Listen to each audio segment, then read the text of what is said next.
Tomb Kings at this point, they're really just enjoying immortality by keeping themselves busy, because their bodies don't work anymore, and there's only so many things to do, so they just try and get out and pretty much enjoy the world.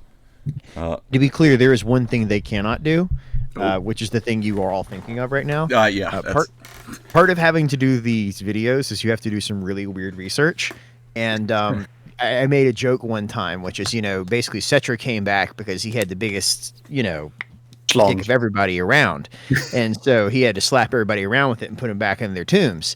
And I was like, well, hold on. He's mummified, right? And okay, yeah, no, they actually chop all that off and put it in a jar. So, okay. Well, that joke doesn't really work, does it? Yeah. Settra's imperishable penis in a jar. Like, no.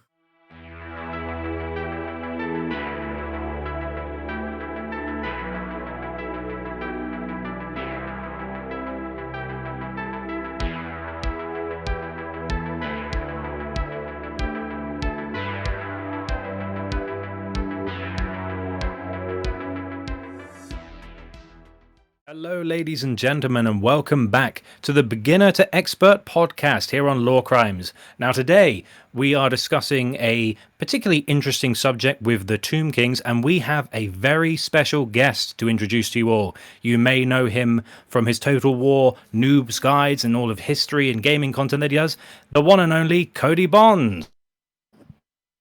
I was on a mountain too excited. Hi there. Yeah, I'm so excited for this because I'm a fan. I've been watching it for ages. Thanks for coming on board, man. Pleasure, man. I'm so excited to be here, and I'm sorry you've been watching it for ages. It just makes me sound old. So that's cool.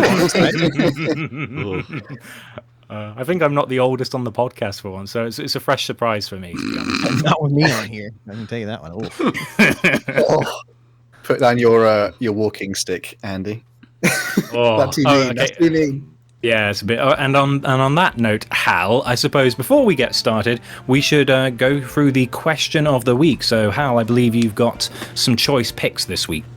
I do. I have some beautiful leftovers from some of our previous questions of the week. Thank you all for submitting them, and I just want to let you guys we'll start light and we'll see how it escalates. But this was from I believe the Ultramarines episode. So this one was just a nice little opener. So the question was about your theoretical and practical. The theoretical was the Emperor protects, and the practical was Sigmar actually does, which I can probably we can say this is a more fantasy one. So it's a nice fantasy heresy. It's a good nice little Ultramarine pivot into fantasy there. Not too bad. Yeah, there's a pretty clear winner in the God Emperor competition, and it's not the guy in the chair. Yeah, he needs a... Well, speaking of that, speaking of the guy in the chair... so this was from our Primarch episode. This was the hashtag, how do you resurrect the Emperor from the Golden Throne? Wrong answers only. I'm actually going to lose it. I think I can even say that. It was hashtag save Emp. Okay, bring the thickest color. Oh my god, I'm going to lose it. Come on, Hal, you can do it. Bring the thickest Calidus assassin to the Imperium onto it. Sorry, I'll start from the beginning because this is just ridiculous. Bring the thickest Calidus assassin of the Imperium to the Golden Throne and let them grind his lap. The Emperor is going to release a 10,000-year-old nut which will shatter the very fabric of space. Oh my god. I don't know why I chose this one. That eruption will close the Cicatrix. By the way, thanks again, Cody. There's more, okay. Which also still going. Which will severely weaken the Chaos Gods, which his soul fights constantly. With this newfound respite, his soul can focus over time to reform his body to full strength. Finally, the Emperor is reborn through himself. Thank you, Luca Saint, for the 10,000-year-old nut, which will shatter the very fabric of the galaxy. Hashtag post-nut clarity. That's a bit extreme, I don't know. First guest we've had for beginner to expert, and thanks very much for being with us, Cody. Sorry to lower the tone. Oh man. Oh my, this is the tone. last one was from our Primarchs 2 one, which was hashtag lore lies. So what was the best kept secret in 40k? And this commenter says, the best kept secret in 40k is that the vaults on Terra don't actually hold technology or monsters, as the rumor says. It actually holds all the Rule 34 humanity has made during the dark age of technology. That's what's kept down there. It is so bad and needlessly horny, and it makes even she who thirsts shudder. God damn. So it's just the Disney porn vault down there. Yes. That was the comments. I don't know how that. Welcome, Cody. Gosh. I started asking more interesting questions at the end of my videos. Is what I discovered. Top quality content you guys are getting. You can always learn something here. It might not be anything you ever wanted to learn, but apparently even a lap dance is good enough to get a 10,000-year-old mummy emperor to get hard again. I mean, that's definitely something you can learn. If only we could unlearn it. But speaking of new things we can learn today, we'll be doing.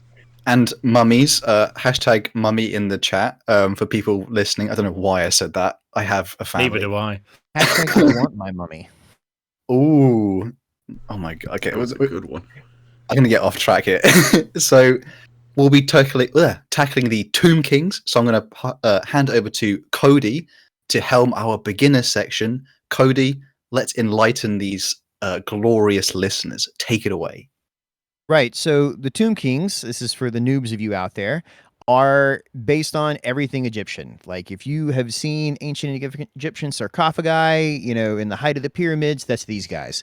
Warhammer Fantasy in its original version was Warhammer Historical. Like, back in the day, all these guys are huge history nerds. Two of the guys that actually sculpt all the models, one of them lost his hand firing a replica cannon from the 1600s. That's how big into history these guys are. And really? So he actually trained himself to sculpt with his left hand and continues to work there to this day. Damn. So they are big into history, to say the least. So Tomb Kings are Egyptians. Like, just think about it that way. Specifically, kind of the era of Ramses the Great. So in this version of the kind of world they're working with, it's Nekhara. I can't get the guttural right, but my understanding is that's how it should be pronounced. Is the KH has a fun little to it. Do you have to be attacked whilst you're saying the words, like get the pronunciation? Yeah. Sneak up on someone. Yeah. So the land of Nekhara was in roughly, where Egypt is on the Warhammer map. If you actually look at it and kind of squint, you can tell it's just Earth. But desert land full of chaos and horribleness, and then the Egyptian gods led by Petra show up and they cleanse the land. And of course, then people move in and they begin to worship these Nekharan deities, and they found a civilization that will eventually become Kinri and all that kind of fun stuff. And so you kind of have a whole civilization built around their version of the Nile and all that. So everything's bouncing along, and then you have their big name that everyone talks about whenever you talk about the Tomb Kings, who is Settra, imperishable, ruler of Kinri, ruler of, and then you could just keep going for the rest of the podcast if someone wants to read those in the background, like a nice soothing lullaby. No, I saw that. That's in your Tomb Kings video, isn't it? Like you read it. Is, yeah. I just kept running in the background with it. It only lasts about 5 minutes. I was a little disappointed, actually. But my understanding is that's the abbreviated version. But his titles are, they just go forever. So, by the way, at some point, Hal, I need you to ask me about why a Skaven has a weird dagger.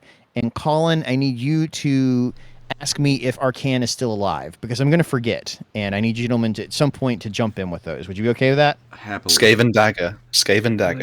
Why Skaven have a dagger, and Colin, if Arcan is still alive. And, all right, we'll keep going. All right, so Settra the Imperishable, first of his name, yada, yada, yada, etc., right? So, because everything in Warhammer, whenever a new race gets introduced, they're always the biggest and best. When Tomb Kings got introduced, Settra was the new biggest and best. And his whole thing was, basically he took over the entire known world. Like, he sent ships all the way to Lustria, fought against the king, before it was the Empire of Man, he fought against them and beat them. Everything all the way to the edges of Cathay, which apparently they didn't go to because Cathay didn't exist yet. They fought, and he won because he's Settra, the imperishable, greatest of his name. Absolutely loved what he was doing, jerk while he was doing it. Like, and to get the favor of the gods, he sacrificed his own children to get their favor. That kind of guy. That's quite spicy. I'm not gonna lie. Well, hey man, it's the hot take. If you want power, you got to sacrifice your own children. It worked in Greek sagas, and apparently it works in ancient Egyptian ritual research as well. You can't argue with results. I mean, we don't condone that on Lorecrimes. Do not sacrifice your firstborn. We won't get more subs. He did all of them. Apparently. He is wholesale, which leads to a problem later on that we're going to get to. Basically, because he sacrificed all his children, it's just Settra now, and Settra then realizes he has this problem of getting old. That all of us run into eventually. And even though he's across most of the world, he gets all the way to the World's Edge Mountains, the Black Mountains, and he cries because he looked out and he still realized there were more worlds yet to conquer. Anybody recognize that one? Alexander. Yeah. Alexander. It's interestingly not from Alexander. It's from Die Hard. Hans Gruber says it's from Die Hard and attributes it to Alexander, which good on you. But the original quote was actually Alexander wept when he learned about the multiverse and realized that he was not even a lord of his own world where others had done more than him. It's a misattribution, and then Die Hard ran with it. And so now everybody repeats it as the Alexander wept. But I know. Anywho, Warhammer did the same thing. It's just kind of funny. So yeah, he's like, all right, man, I need the secret of immortality. Like, I want to keep conquering. So he found something called the Cult of the Dead. And this is where you start getting into like your Egyptian mortuary cults. And if you've ever seen, the mummification, things like that, that's where this comes from.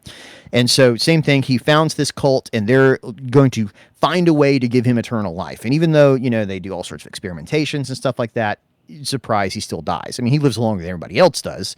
One, because he's a pharaoh and he can do that.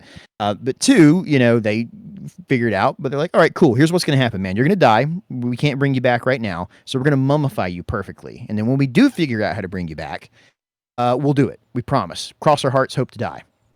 So they build the biggest pyramid the Tomb Kings have ever seen, and they put him inside of it. And now he's a king of a tomb, hence the name Tomb Kings, right?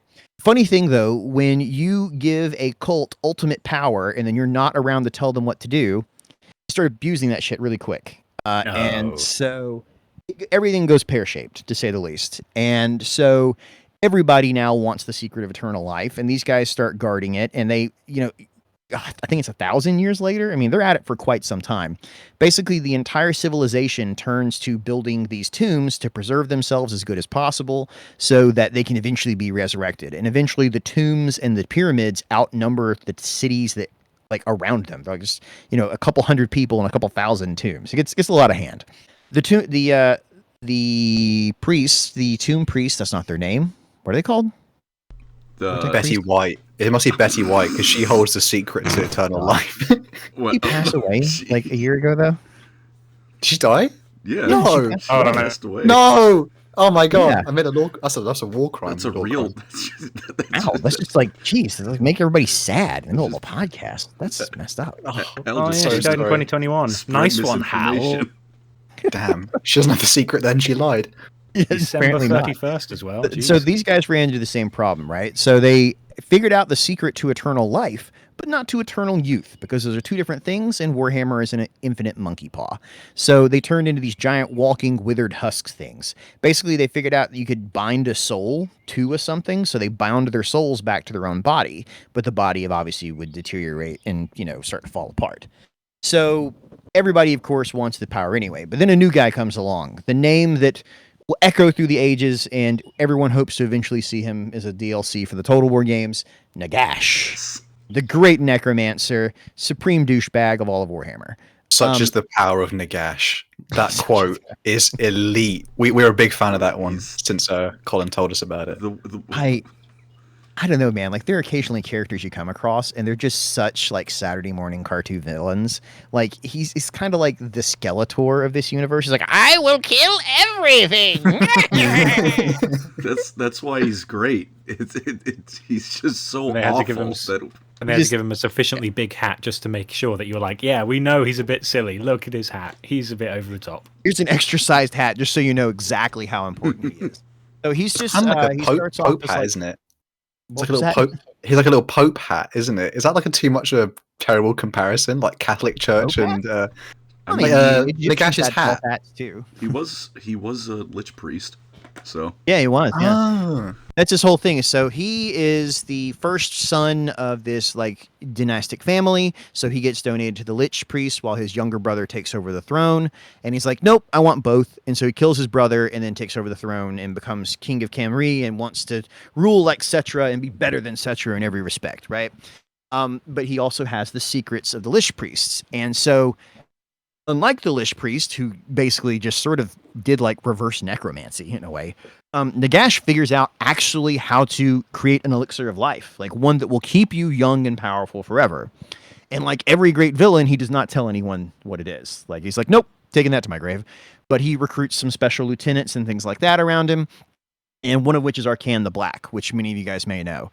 And so he feeds them this special elixir that basically gives them superpowers for a limited amount of time. So basically they got to keep serving him if they, one, want to stay alive, and two, want to keep being awesome. And then he proceeds to just goose step across all of the Tomb King's world, right? You know, all of the deserts then fall under his sway. But obviously this can only go for so long before people start getting pissy about that sort of thing. So the rest of the Tomb Kings band together and they're like, okay, let's do this. And they have what they call like a War of the Dead, right? And this is where it starts getting really dark. So everything in Warhammer, you can tell whenever you're about to hit a novel, because suddenly it goes from really sketchy details to like granular level of lore.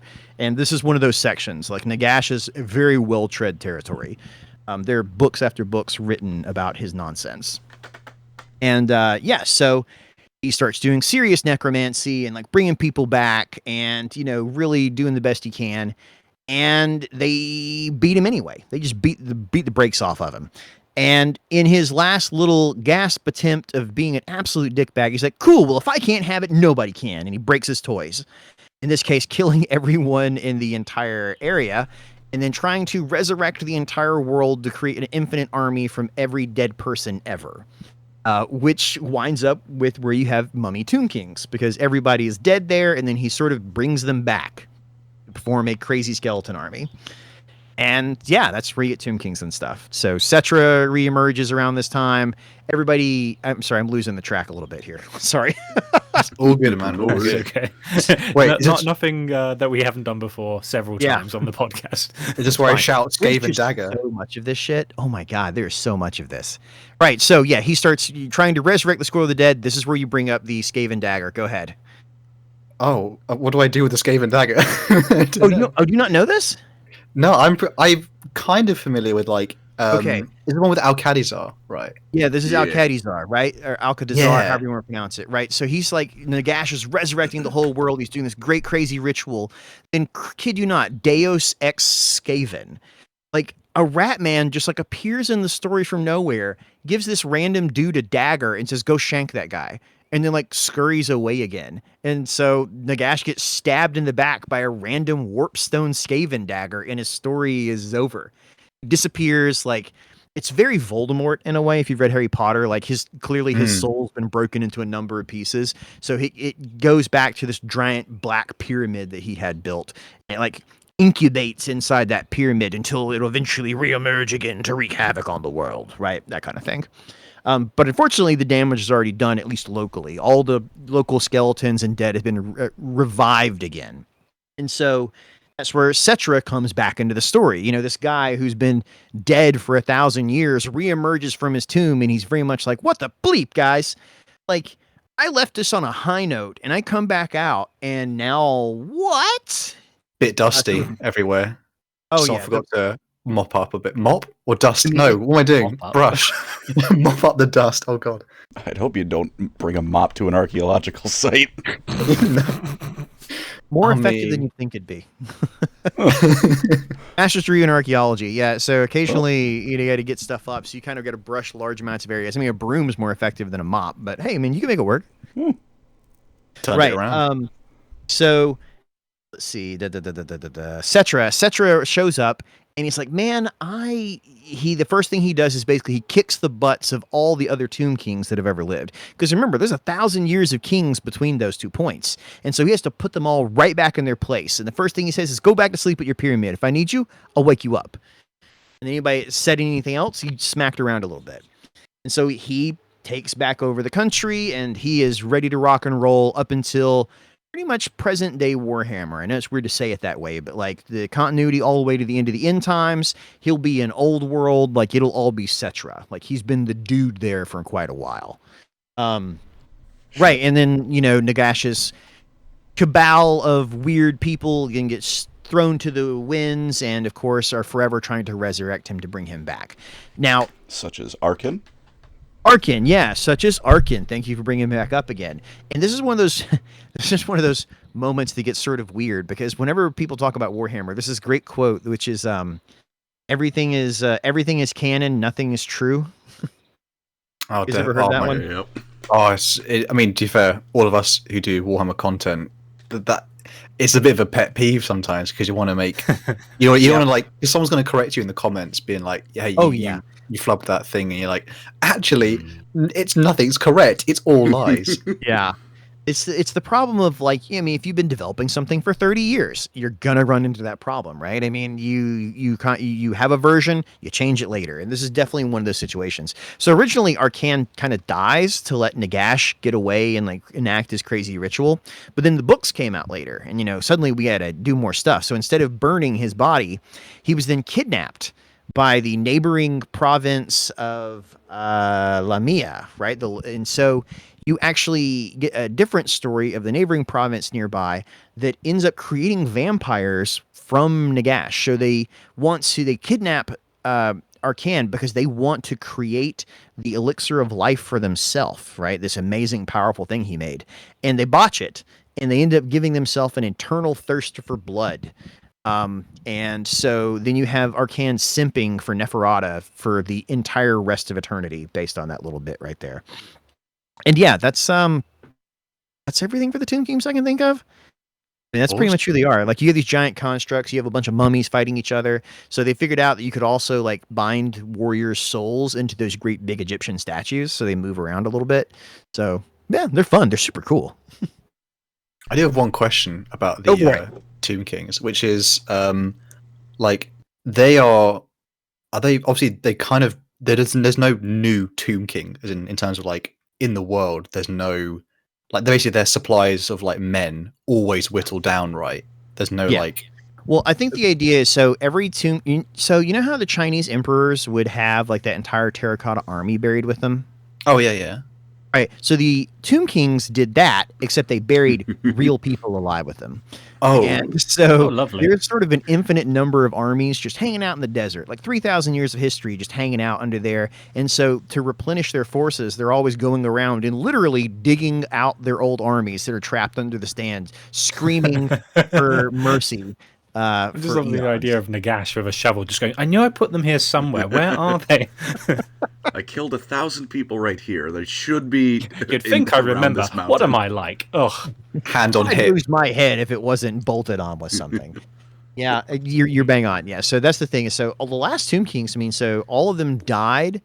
It was like 2,000 years before like the modern point in the story right there. So it's very much like the sort of everybody just hangs out with what they have, and they're sort of these ghosts that live in the desert. Occasionally they'll come out, not very much. Like there was a Norskin raiding party one time that like broke in and stole a crown, and so Settra took like this elite core and then just basically burned Norska to the ground until he got his stuff back, and then disappeared back to the desert. And so I don't know.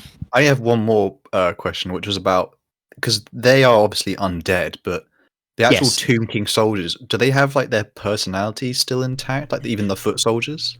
So, good question. It has to do with the mummification techniques. So, the Tomb Kings, like Settra, the pharaohs, what we would call them, although they're never called pharaohs in the lore, as far as I can tell, had extra mummification happen to them, so they had like additional spells of binding, of spells of whatever, and so their souls were able to re-inhabit their bodies perfectly, almost like if they just went to sleep and woke back up again, right?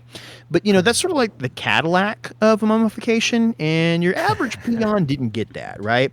They got the one where you still have to roll the windows up by hand, and so they're alive in the sense that they move around, and some of them have some personality, not much. It's very sort of like being commanded, like they're not being individually like necromanced like puppets, but kind of like zombies. They're just reduced down to the basic emotions of walk, stab. I don't know. I like glitters of the memory. idea that there's like a service you can get. It's just like, with Embalming Plus, we'll make you have even more cognitive ability for as little as £50 a month deposits. That's exactly how the Lich Priest sold it too, so that they were always upcharging the current Pharaoh. Like, well, we could get this version if they have that. Like, of course I want this. Yes, I'll give you all the money in the world. That's how they took crazy control at the time. So, whereas the Necrons are just like, get in the thing, it'll be fine, promise. I would say it's good. Glad you brought it up, Andy, because especially after I think 5th edition of 40k, the big rewrite that just basically turned the Necrons into Tomb Kings. Yeah. The specifics are different, but it's more or less like a 1-to-1. It's like, the average warrior. Oh, yeah.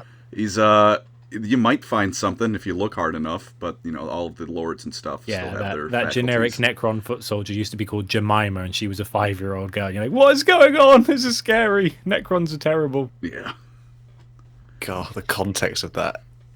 People who don't know about Warhammer, like, I'm just going to fight this 5-year-old girl who's like a metal skeleton. I mean, see you later. Space Marines are all child soldiers. No one just ever talks about it.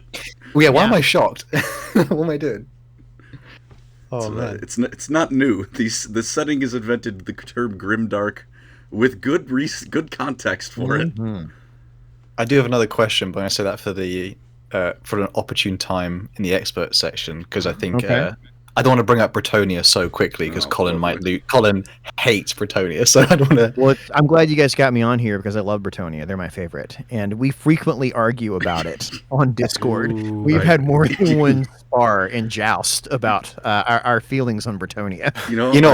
I never really grasped the phrase "don't meet your heroes" until I heard our illustrious guest's opinion on the horse people, and then I understood. In fact, I'm just going to take the opportunity now. Why is Bretonia the best faction with the richest lore? You're going to make me let Colin. Colin's seething at this. Oh well, I mean, it's already guaranteed. They're pretty much going to be the old world starting box alongside Tomb Kings. So I mean, that's the big rumor is that those are the two guys that are going to be the poster boys for Old World. Damn. Well, you would not believe how many comments we get in every video saying, "I can't wait for Colin to do the Bretonia video because that's his favorite faction." There's like someone going and grinding their teeth for an hour. I think that might be my proudest accomplishment in the Warhammer community is that someone once told me that before I came along, the hatred for Bretonians was far lesser than it was. It is. It's interesting that you really have become the focal point for that. Like everybody repeats what you say about that hatred for Bretonia. You've given it such form and shape. I don't like modern Bretonia. I actually like 5th edition Bretonia. I think they did away with a lot of really cool lore on them. Oh, yeah. I like King Arthur. I was really big into that as a kid, shockingly. And so I can definitely feel a lot of that in there in the Robin Hood aspects, with the Harrow malts and things like that. I think there's a lot of really cool aspects to it. I think that the end times did them as well as other people dirty. Settra got off pretty good in the end times, though. Went down like a boss, like chopping heads off by the hundreds by himself. So, Tomb Kings come out of it pretty well, though.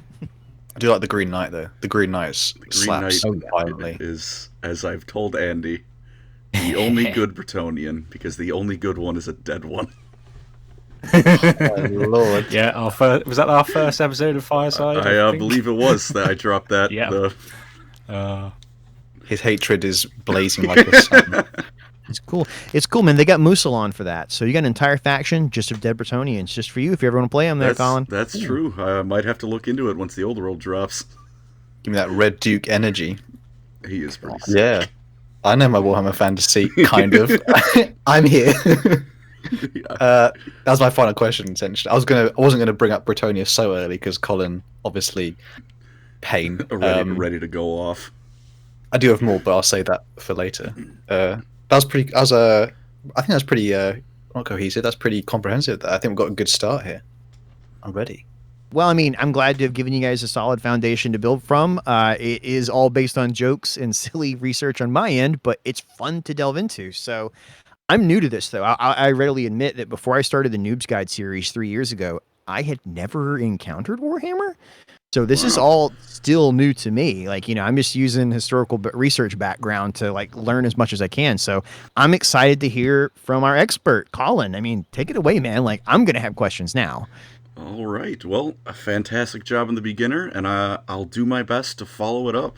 For the expert section, as our wonderful guest, I had 50 different ways I wanted to say it in my head, and they all tried to fight out of my mouth at once. You were just staving off the hatred for Bretonia, It was like, I'm so conflicted. That was fighting its way too. Eye twitching. Thousands of years before Sigmar was even a thought in his dad's eye, in his dad's mind, we come to the Tomb Kings. They were already the greatest human civilization on Earth, and really the first one. Much like Egypt, I know there's that fun little fact, Cleopatra is closer to the smartphone being invented than she was to the pyramids being built. I hate that. Why would you... My mind. Wow. What have you done? I don't know. It's a cool fact. He's right, that's true. He was 50 BC. So yeah, I mean, you're bang on. Yeah, that's much the same with the Tomb Kings. They're very old. According to their myths, when chaos broke through the Old One's portals into the Warhammer world, there were demons there as well. There were kind of demons all over the planet, is something you'll find is pretty common in fantasy. The sun god Petra himself led a charge against the demons, with his soon-to-be followers rallying behind him. And after many centuries of conflict, because they didn't have the vortex just to drain away everything, they had to actually fight them out, they cleared away all of the demons, and the Nekhara gods rewarded their people with actually some nice verdant lands. They turned Nekhara from what was, basically what it is in current fantasy, a complete desert, awful place to live. It was actually, it had a decent bit of greenery. It was still a desert. It wasn't, paradise. It's not Ulthuan. They're not elves. But it was still, it was still a good place to live. They got the river Vitae, the not Nile, and taught them all the cool things about civilization. Your writing, your building, your ability to read, that then was not taught to most of the people because you got to keep the ruling class in power. They did good. And in exchange for worship of the gods, they would watch over the people of Nekhara. And thus did the land come into being, the first great realm of mankind. Before, as Cody said earlier, before even Cathay. Egypt is old, and so are the Tomb Kings. And is there any Old One shenanigans here with the gods? Could not find much in the way. I do have a theory of it, is that the old ones created all the races to fight back chaos. Humans were one. They created the elves, the dwarfs, pretty much everyone on the Warhammer fantasy world, but the orcs. The orcs were just there, and they couldn't get rid of them. So my thought about that was that Nekhara, much as that region of the world is where we believe humans came from in real life, I believe that's where the old ones plopped down the first humans. Oh, cool. It's again, I couldn't find anything supporting that, so do take that with a grain of salt. But that's what I think is the most likely for how did these people get here? Although humans were one of the later races created, so they weren't given, they didn't get the full prepackaged deal. They didn't get gifted culture and everything like the elves and the dwarfs. They just kind of got plopped down, and then the old ones made ogres and then left. The FIFA development team made humans. Yeah. So it's all out there, sorry. No worries. But for centuries after this, it was, they were doing well. They formed many of the cities that would come to be created, like Khemri, Lamia, Zandri, and they were all in a loose kind of alliance. They paid tribute to the Great King, who was the one who ruled in Khemri, but they each had, they each ruled over their own city, otherwise with complete power. So essentially, if the guy ruling Khemri wasn't around, you could do whatever the hell you wanted as king. They drove back marauding greenskin hordes every now and then, which, again, Warhammer 40k or fantasy, you wait long enough, there's going to be orcs somewhere. And over the centuries, the borders of ancient Nekhara expanded to the southern lands of the Empire of Man, to the southlands, and even to the edges of the Darklands, home of the Chaos Dwarfs, who are still kind of coming about.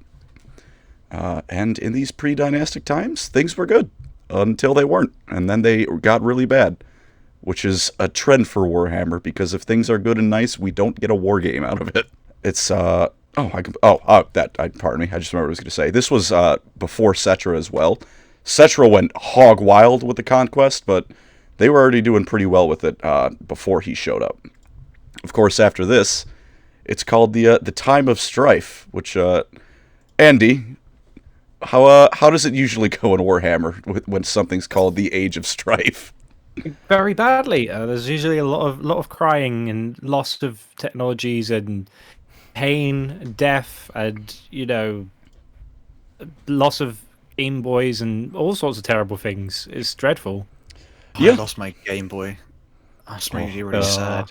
Rest in peace, Just Game Boy. resurging your youth, the times you went to school and you went, I've lost my Where's Game my Boy." Nintendo DS? That thing could still work. I've It's like a still- Nokia Pokemon brick Gold phone. cartridge is broken. Oh no, I lost Lugia. I've still got mine. Does anyone here have a Nokia brick phone? I do. It Yes, I still do. works. It still works. Wow. Why? It works. Why does it still work? God. Because I take the battery out and just every now and again I'll turn it back on just to prove it does. Do you play Snake on it too? Oh hell yes. Oh man of culture over here. See, Warhammer people are the most elite, like fandom. Oh god, I can't believe I said that word. Continue on, Colin. I'm gonna talk myself into a corner here. I said nothing. I'll come to the rescue with the shovel to dig you out of this hole. It is time for the Time of Strife, very aptly named, as each city pretty much just turned on every other city, and there wasn't really anything like alliances or leagues. It was just every king for himself, and to top it off, because when it rains, it pours. Famine and disease ran rampant, and outside forces ranging from barbarian tribes, those eventual Sigmar worshippers, they weren't happy with the not-Egyptians outside their house and would quite like them to leave, so they started invading. Lizardmen from the Southlands actually invaded because these Warmbloods needed to learn their place. And the orcs, again, they're orcs. If there's a fight going on, they're just there. That's they're like the like grass. a bad rash you can't get rid of. No, there's no getting. I mean, green is the best. And this very nearly wiped out the realm. One man, however, rose up. Settra the Great, the Imperishable. I'm not reading out all of those names. In canon, it would take 2 hours and at least 5 minutes here. I semi-related. I read it out for a video, just a stupid thing, and I told my Discord, I made a channel for it, and I said, come up with names for me.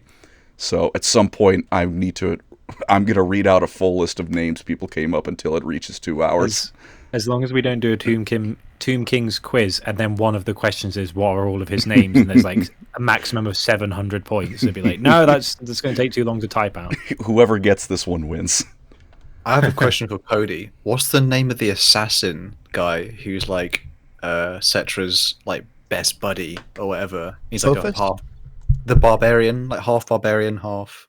Is he half barbarian or is he barbarian? Barbarian. Well, there's two different ones, right? There's a Apophis, which is like his scarab ghost buddy who like offs people as an assassin, but he has like one really big general guy. That you're talking about, that guy? I think so. Yeah, he's the one who I remember like being a really cool. Like he saves his life a few times. I think. Maybe. I don't know. He's a personal guard. Colin, do you have that one? It was Nekhara. Maybe it was. he's one of the only Tomb King characters who I was like, was- obviously, other than Settra, obviously, who's like, oh, that guy's badass. I'm pretty sure it was Nagash. I wish he was in Total War.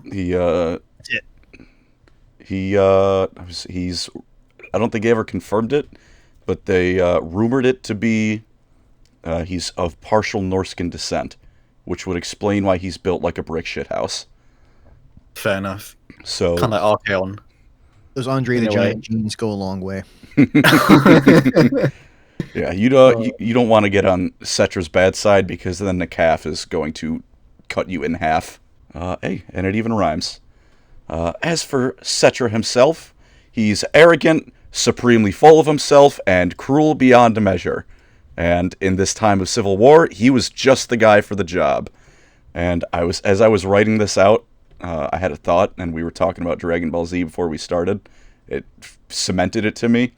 I like to think of Settra, he's kind of like Warhammer Fantasy Vegeta, in the way that he's so arrogant and full of himself that it wraps around from you going, I hate this guy, he's a prick, to, yes, he's here, this is awesome. Everything he says is gold. I mean, that's the whole thing, is like, he backs it up. Both of them do. Oh, yeah, they're ready to go.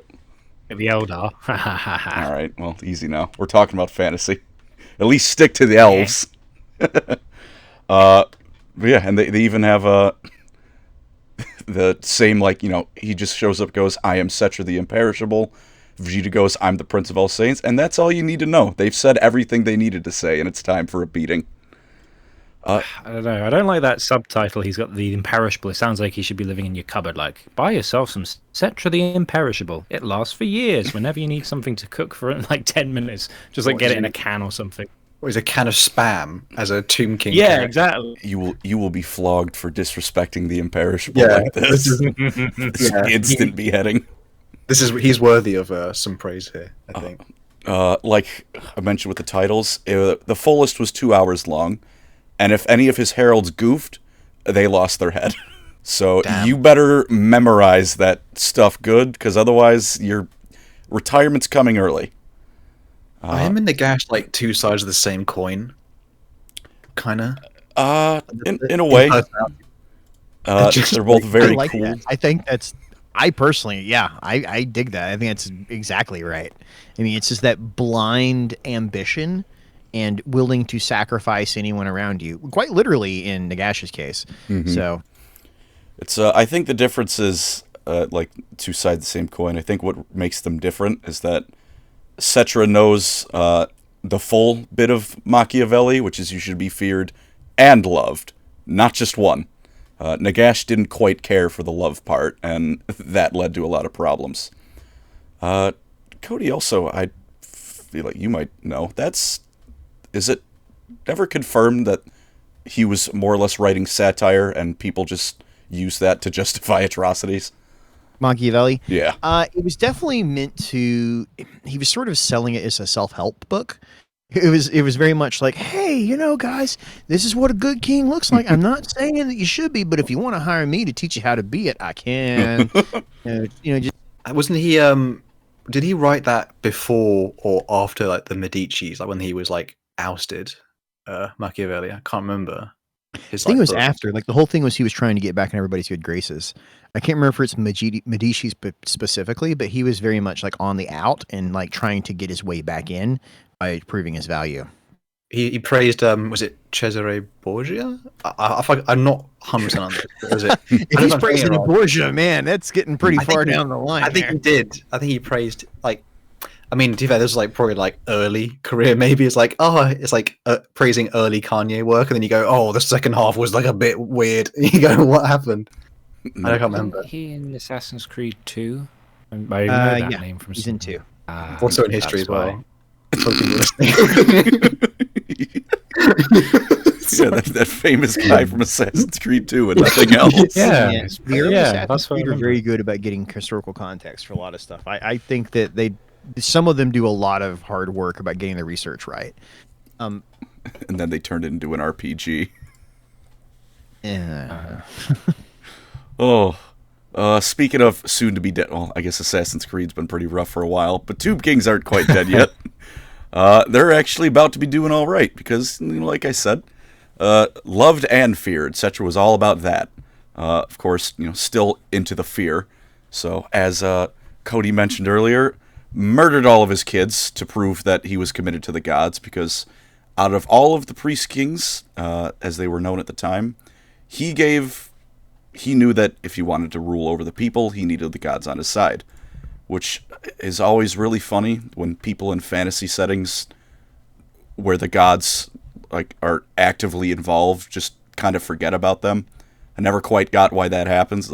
He just showed up last week, but Settra knew he was in a fantasy setting, so he made sure to build them temples, ceremonies, and the kids.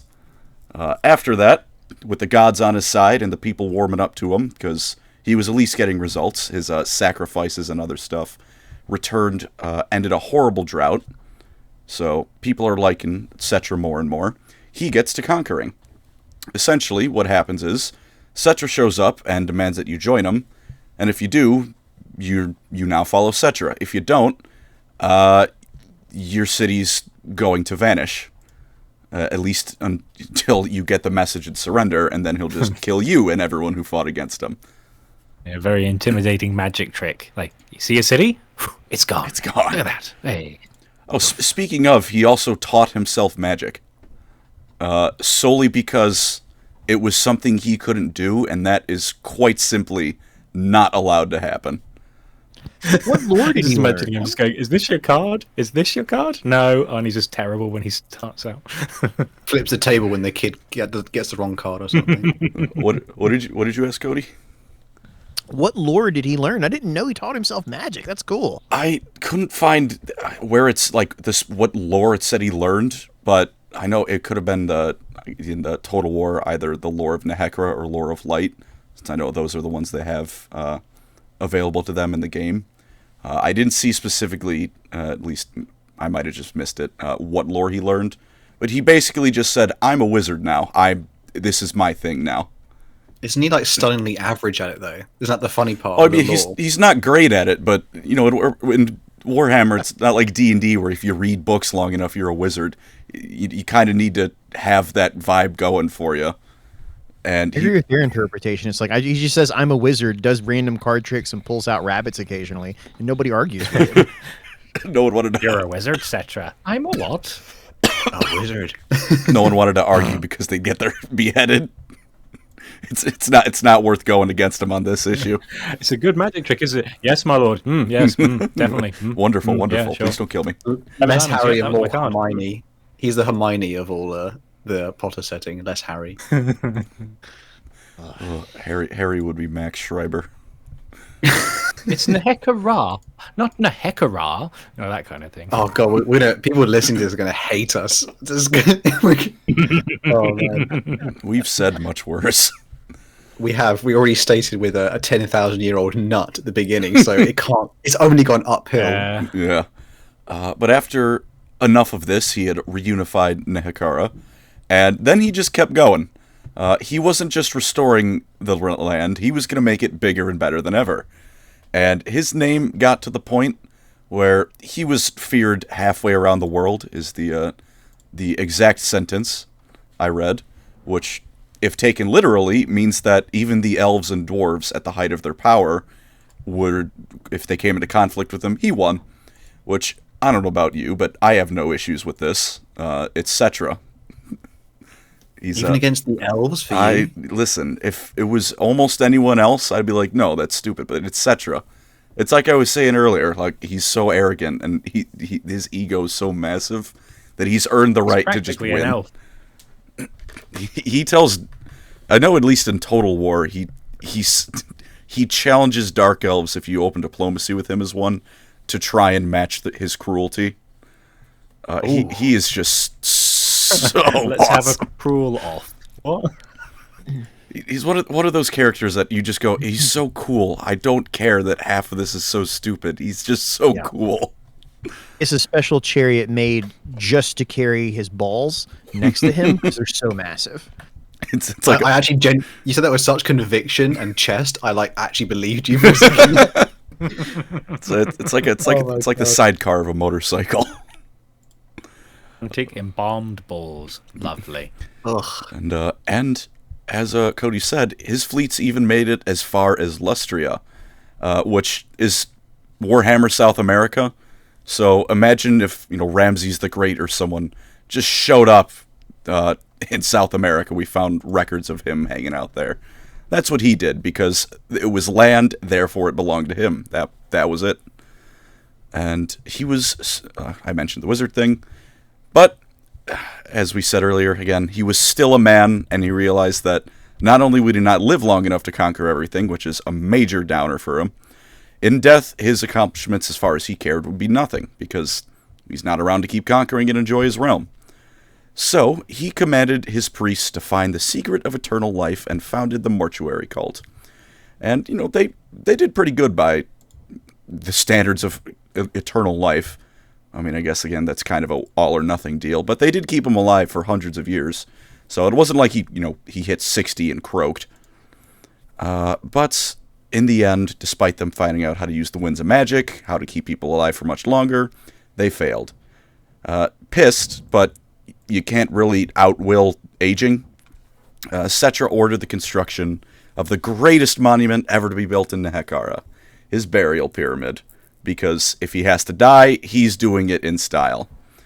Even better than the Black Pyramid. Oh, that's like a... Arguably. Nagash comes later. It's actually bigger. Nagash builds something specifically bigger than Settra just to kind of dunk on him. Yeah, no, that's... My pyramid's bigger than yours. Yep. It literally is that, though. Oh my god, they're so pessy. And it was given the finest awards... Oh, what's up? Sorry, I didn't realize you were talking. I said welcome to the tomb. He said it's so petty, and I said welcome to the Tomb Kings. Yeah, they... very cool, very good at what they do. Oh, so petty. But this pyramid, finest of wards, finest of riches. If they could have made the whole thing out of solid gold, I'm sure they would have.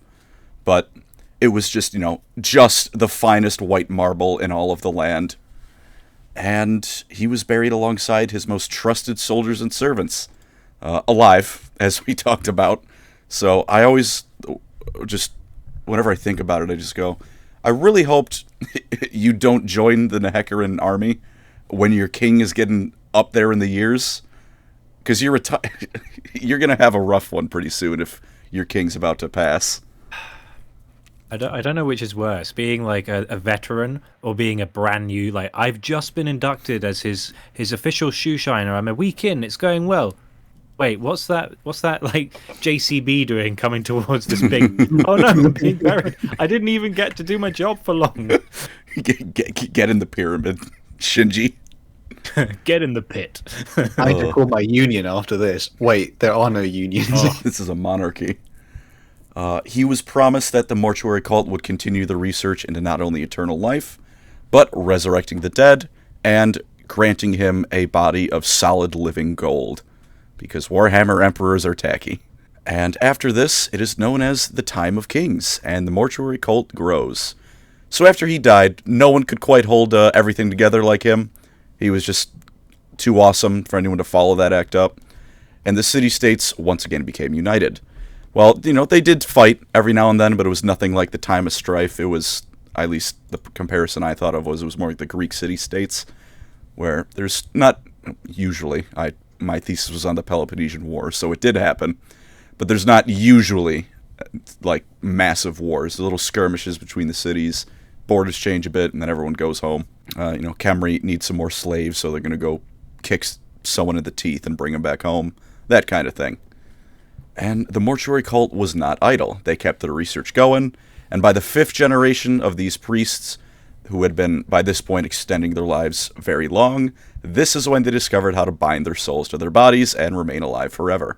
And they were almost, at least they felt, able to live forever. They were, or not live forever, bring back the dead. And something I think is notable is that they weren't, this isn't technically necromancy. It kind of is, but someone coming up soon is kind of the inventor of it. Because unless I miss something, the Tomb Kings don't use like dark magic. That's how necromancy usually kind of works in Warhammer. They use the darker sides of magic. But the Nehrans didn't use that, so they were able to... I was gonna say, does it come from their like Nehekaran gods? So it's like a kind of Yeah. They kind of skip like a step. It's like this is slightly cleaner. This is like filtered necromancy power. And necromancy. Yeah, they got a filter on the tap. Yeah, what I read was they have their own kind of version of the underworld, so they're sort of welcoming people back from the underworld and then like rebinding those souls back up into the world of living again. But the dark magic stuff, Nagash learns dark magic from dark elves, is my understanding. Mm-hmm. Yep, so you're gonna get there. Yep, those fellas are coming soon. Also, if anyone's watching, feel free to keep a counter of everything you can blame on Malekith.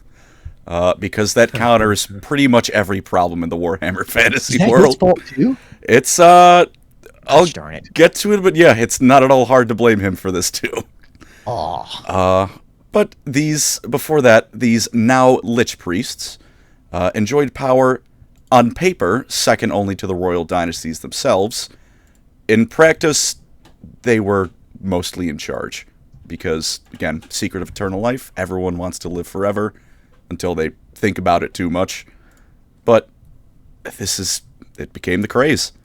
As we discussed earlier, they realized relatively soon there's a difference between eternal life and eternal youth, because the body keeps ticking, but the soul isn't. So they became walking mummies, and the entire realm, as the Lich priests spread knowledge of their abilities, became obsessed with death. So this is why, at least in the Tomb King's lore, there's, everything has, skulls, and it's all tombs, pyramids, all that stuff. Because with the idea that you can live forever, death kind of became one of the biggest things they were thinking about. A cultural cornerstone. Yeah, it got to the point that almost a majority of the treasury, I guess, like their resources, were being devoted to maintaining and creating these monuments to death. I love that there are so many skulls in Warhammer that eventually the company was like, dude, we need to come up with a lore reason why there's so many damn things.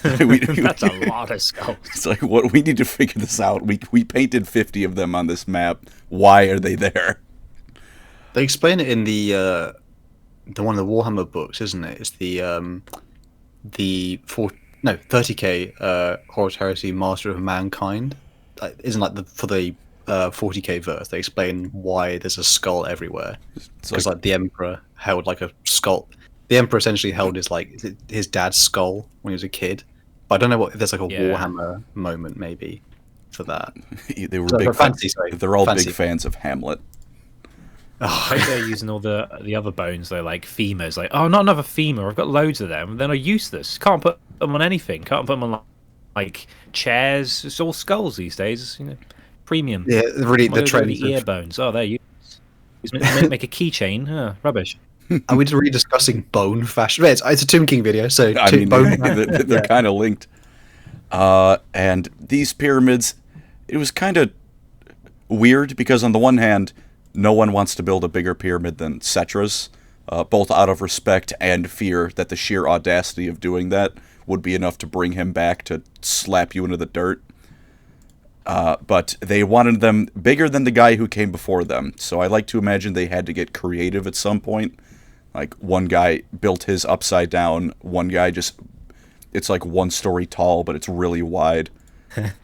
One guy like dug underneath another guy so it sank, and then there's another guy with like a tape measure making sure like the distance between like Settra's and the other guys, it's like a millimeter. He's like, if I can do 0.5 of a millimeter, I can just say I've got it bigger than his. A quarter of a pebble and I'll be good. It's just basically like a friend's Minecraft server where like they're all just like trying to going nuts with it. Yeah. And this is the lesser nobles got into this. The warriors were being rewarded with eternal life as well, being bound into the Ushabtis, the constructs, like was mentioned earlier. And very morbid, but this is still one of the most prosperous times of Kemrian history, or all of Nekhara, really. And then it's time for the second evilest dude in all of Warhammer to make his grand entrance. Second only to every Skaven who ever lived ever. They all fight for the title of first place. I was about to argue with you about that, but as soon as you said the Skaven, I was like, oh, no, he's right. Anyone evil, though, is they just pure instinct of just like, I just want to live, and I want to survive and eat, and yeah. Is that like, it's not malicious, is it? It's just they're just hardwired to be annoying. I think just for reference on that, there's as the Skaven, if you build the max level gold mine in Total War, the description is, I have this memorized because it's so funny. Although they have no use for it personally, the Skaven will mine gold purely to inconvenience the other races. Yeah. But that's like an annoying little brother rather than like, Vlad the Impaler. It's like a... Well, they also built nukes and used them frequently. Yeah, but if a toddler could do that, they probably do it just because they're brats. What do you think? What? I don't know. I'm just trying to justify my point somehow. He's hanging out with any toddlers. The ones in the UK are feral. I would say, what are UK children like? And then again, terrible. I guess I have Lord of the Flies. An article or a Reddit post somewhere I came across years ago, and one of the questions in it was, okay, so Skaven are terrible, right? So if someone took a Skaven orphan and raised them by humans, would they still be evil or not? And like this thread went on and on and on to the point that I couldn't tell if it was based on a short story or someone came up with it. But I mean, people have had the how evil are the Skaven discussion for years. We've been on the internet too long when we started getting into these. Oh my lord! I linked that image of like raising a Skaven with the seminal movie Cats vs Dogs, where there's the bit where the evil cat's wearing a bonnet and it goes, "Evil does not wear a bonnet," and I'm just imagining a Skaven doing that now. Now thinking of James Corden in Cats. If nothing, that cornerstone of modern cinema, Cats vs Dogs. If nothing else, Andy and Hal, the way Skaven are born, just imagine industrial scale Demonculaba. Oh. Yeah, it's not great. I'm ready. No. Oh. It's not great. Moving on. Yeah, moving on to second place in the evil land. In Nehekaran royal culture, the firstborn child, unlike everyone else ever, is not the guy who's in charge. They go to the mortuary cult to become a lich priest. The second-born rules, and thus Nagash became a lich priest, and his brother Thutep took the crown after their father passed. Like Settra, as that two sides of the same coin, that was a really good point earlier. He was a power-hungry egomaniac.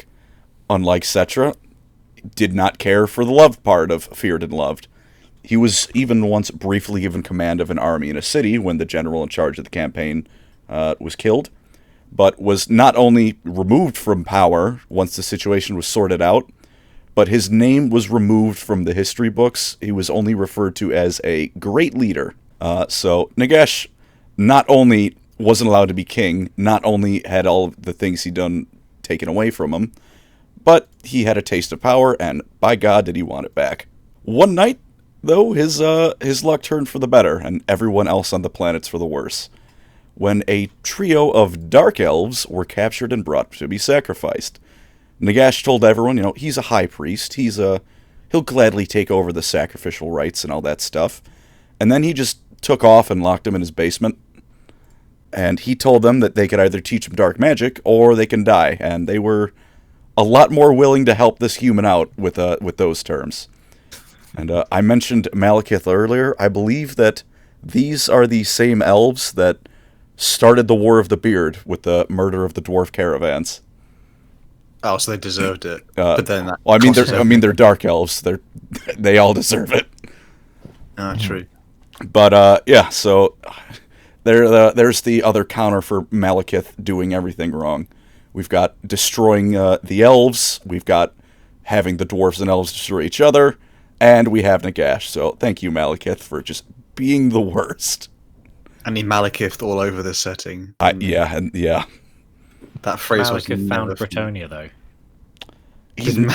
Actually, oh god, I didn't even think about that. Actually, technically, yes, because the reason that Bretonia and much of the human lands in the setting used to be high elven colonies, And because of the War of the Beard and the following Dark Elf invasion of Ulthuan, all of the colonists were called back. And the ones that didn't went to Athel Loren. And the Proto-Bretonnians learned about horse riding by watching High Elven silver helms in battle. So you have them influencing Bretonia, and then you have Athel Loren being like elf Illuminati for Bretonia. It's just like the Always Sunny meme where he has like the red like string and he's just like he's like connecting all the dots. I've had my eye open right here. Wow, Malekith really just is the worst. He is. You're right. He's responsible for Bretonia. When you put it that way, as soon as you say it's like, yeah, they recalled all the lands. That was a complete shot in the dark. That was just for funny points, and I've done something profound. And it was Andy who knows nothing about Warhammer lore. As a Warhammer fantasy lore. Pure chaos. A moment of enlightenment has just been reached. Like if you give a million monkeys typewriters, they write Shakespeare. And I did the same method there. Pretty much. So these elves taught him dark magic, and eventually they tried to escape, and Nagash killed them in a magical duel. So after just a relatively short time of using them to learn, he was already able to beat dark elves, who, I know you don't like them, Andy, but elves are good at magic, and Nagash pretty quickly was able to take them on at that, too. So Nagash, brilliant. Awful, but he is pretty damn smart. And in fact, he became one of the only humans in history to learn to be able to wield dark magic in more or less its raw, unfiltered form. Usually humans can't do that in Warhammer. They got to use one of the schools of magic. Only one lore, rather than just all of it. And after this, he decided that now it's time for step 2, which was to corrupt the mortuary cult and gain followers, most notably Arkan the Black, who was called that because he had black rotted teeth when he was a human and not a skeleton. He was a big fan of, it's not chewing tobacco, but it's that root. Yeah, the black root, I think. Where was he? Where was he from? Was he Norska? No, he's also a Nekhara, I think. So Nekhara didn't have any Colgate. It was just like, we don't brush our teeth around here. No. Well, he was also noted as being exceptionally foul as a bird. Like, not even like awful, just like it was gross to be around Arkan. So there's 2 interpretations on that one. One is awful dental hygiene. 2, have you ever seen the movie Black Hawk Down? Yeah. Yep. Right. So there's actually a type of root that local people in Ethiopia and stuff would chew at the time that would stain the teeth, but it also has like some hallucinogenic properties. So there's an argument whether or not he was chewing it because he had, terrible dental hygiene, or sort of why those two kind of go together there. So it's tough sometimes to know what the writers were thinking about when they wrote that, because it's only like a sentence, Yeah. Huh. I also haven't seen Black Hawk Down. There's another one for the counter. Colin hasn't seen any film. Colin hasn't watched. He hasn't watched Godfather. He's definitely seen Sword Art Online. I have not seen. Oh my god, I've not seen that show. I never will. Never seen. Watch all of Dragon Ball GT. I mean, like, there's actually a top 100 list. You can just work your way through it. I know I could. We did have a comment, by the way, that said, I need to watch Dragon Ball if you watch The Godfather. I think that was the challenge. Well, now I have some motivation. Other than constantly hitting. Honestly. Oh god. Back to Warhammer. I'm getting clowned on too much. So after he got his followers, he cannot do anything that isn't evil. So he slaughtered his brother's bodyguard in a single night and buried his brother alive. So, great guy. That wasn't enough, so he forcibly took his wife's hand in marriage, his brother's wife's hand in marriage, and crowned himself king. Oh, literally. What? Are you saying he was terrible? At first, I was like, do you mean he married her? He's like cut her hand off and was like, marry me or I'll do this. No, although not that dreadful. As you can imagine, he was all kinds of abusive. So he's, again, just the worst. Later, he doubled down on that by murdering his brother's wife, which also had a side effect of breaking a covenant with the Nekhara gods and causing them to more or less abandon their people. So he is speed running worst human being in existence. We get to his black pyramid, built out of black marble, specifically to be bigger than Settra's, because it is an ego contest with the Tomb Kings at every possible moment. And he, unlike the other pyramids, which were given, the nice, lovely kind of magic, Nagash had dark, evil, brooding, 2001 Hot Topic goth magic wards all over his pyramid. And then he went to conquering, because of course he did. If you didn't pay tribute to him, you were brutally conquered and enslaved. If you did pay tribute to him when he asked, you were just brutally enslaved. Just collecting war crimes like their Pokemon cards. I need that one. Let's go for that one. It's the Geneva checklist for Nagash, is what it is. Evil bingo. Speaking of, he's the Great Necromancer is one of his names, with good reason. As with him, for the first time in the world's history, skeletons and the undead were raised to be the bulk of his forces. So that's he's the first and greatest necromancer, which keeps going even when he's dead. So very committed to his work. Books of Nagash. Oh yeah, he. I can't believe I almost skipped over that. He wrote 9 books, of course, titled The 9 Books of Nagash, because ego outweighs creativity for these people, and they were the combined knowledge of everything he had learned. And I think another Harry Potter reference.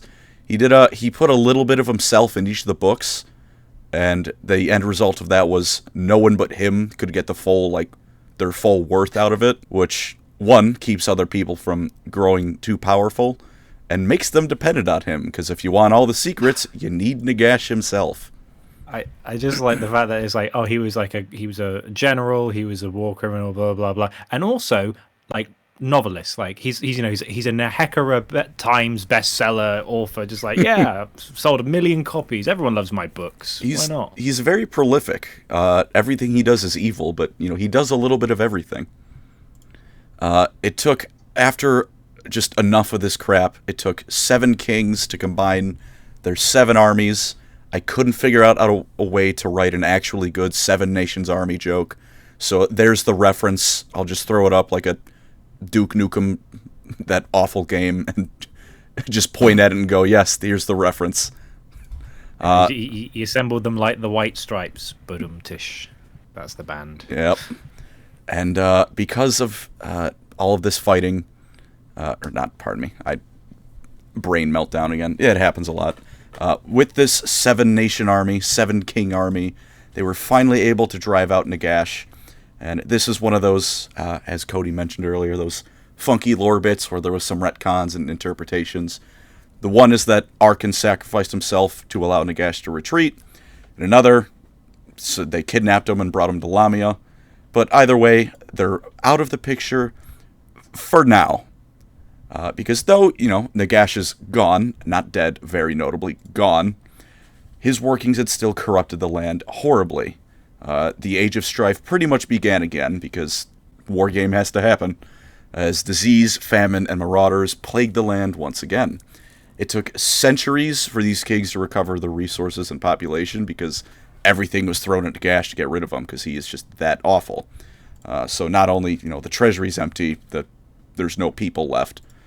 But after hundreds of years, we get to the second greatest and last king of Nekhara, Alcadizar. He rose to power, and, Nekhara, it's like there's the Gold Age, the Silver Age. This is like the Bronze Age. It's like, it's been better. We're doing okay. We're doing pretty good still. He told the mortuary cult, if you deviate at all, I am going to bring the hammer down, because the last time you deviated from your rituals, we got Skeleton Hitler. So they're going to make sure that the priests are reined in for the first time in thousands of years.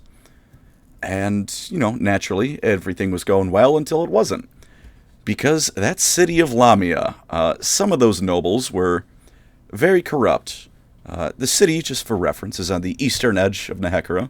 It's a coastal city that even was one of the places that traded with Cathay when it finally popped up in their history. And, even imported gunpowder, which I think that's pretty cool. And, again, leaders horribly corrupt and saw Nagash's teachings the ability to sever the reliance on the mortuary cult once and for all. and get eternal youth, not just eternal life.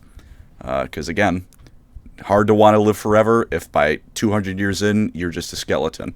But they haven't discovered Botox yet, so they still look a bit weird. Botox, the highest tech they ever got to was the Renaissance. Botox, we're still a couple thousand years out, I'm afraid. Just like terrible Tomb King dating profile. It's just been like, oh god, he's a bit old. This guy. He says he's 35, but he's 312. He's 3,500. What was the city again? The coastal city called? Lamia. Yeah, Lamia Shore. There you go. Oh god, Ugh. Jersey Shore. That was that was something. And the Queen of Lamia, Nekhara, she became the first vampire and spread it around to her closest friends, who would become the originals, the origin point of the vampire bloodlines in Warhammer. Which, again, if we go back to that, we can blame Malekith for vampires too, in kind of a disconnected way. It really just is the worst.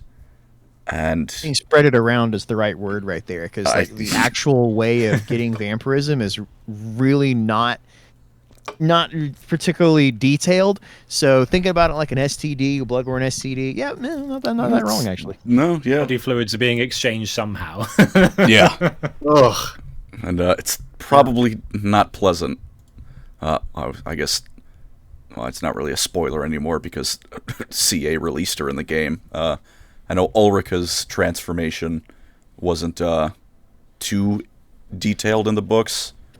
It was described as she pretty much was just blacked out, and then when she woke up, she was real hungry, except food wasn't cutting it anymore. And so, with this, we now have vampires, be it from, depending on which interpretation you want, Nekhara reading into Nagash's research and trying to recreate the elixir of life and failing, or Arkan doing his best and still failing because he's not Nagash. And all this time, they were secretly guided by Nagash himself from his new city of Nagashazar. Every time I say that, I want to laugh a bit because it's so arrogant. Such is the power of Nagash. But I guess... Can I pause and ask a question right there? Of course. So every time I read that little bit of lore, I'm like, I'm sorry, what?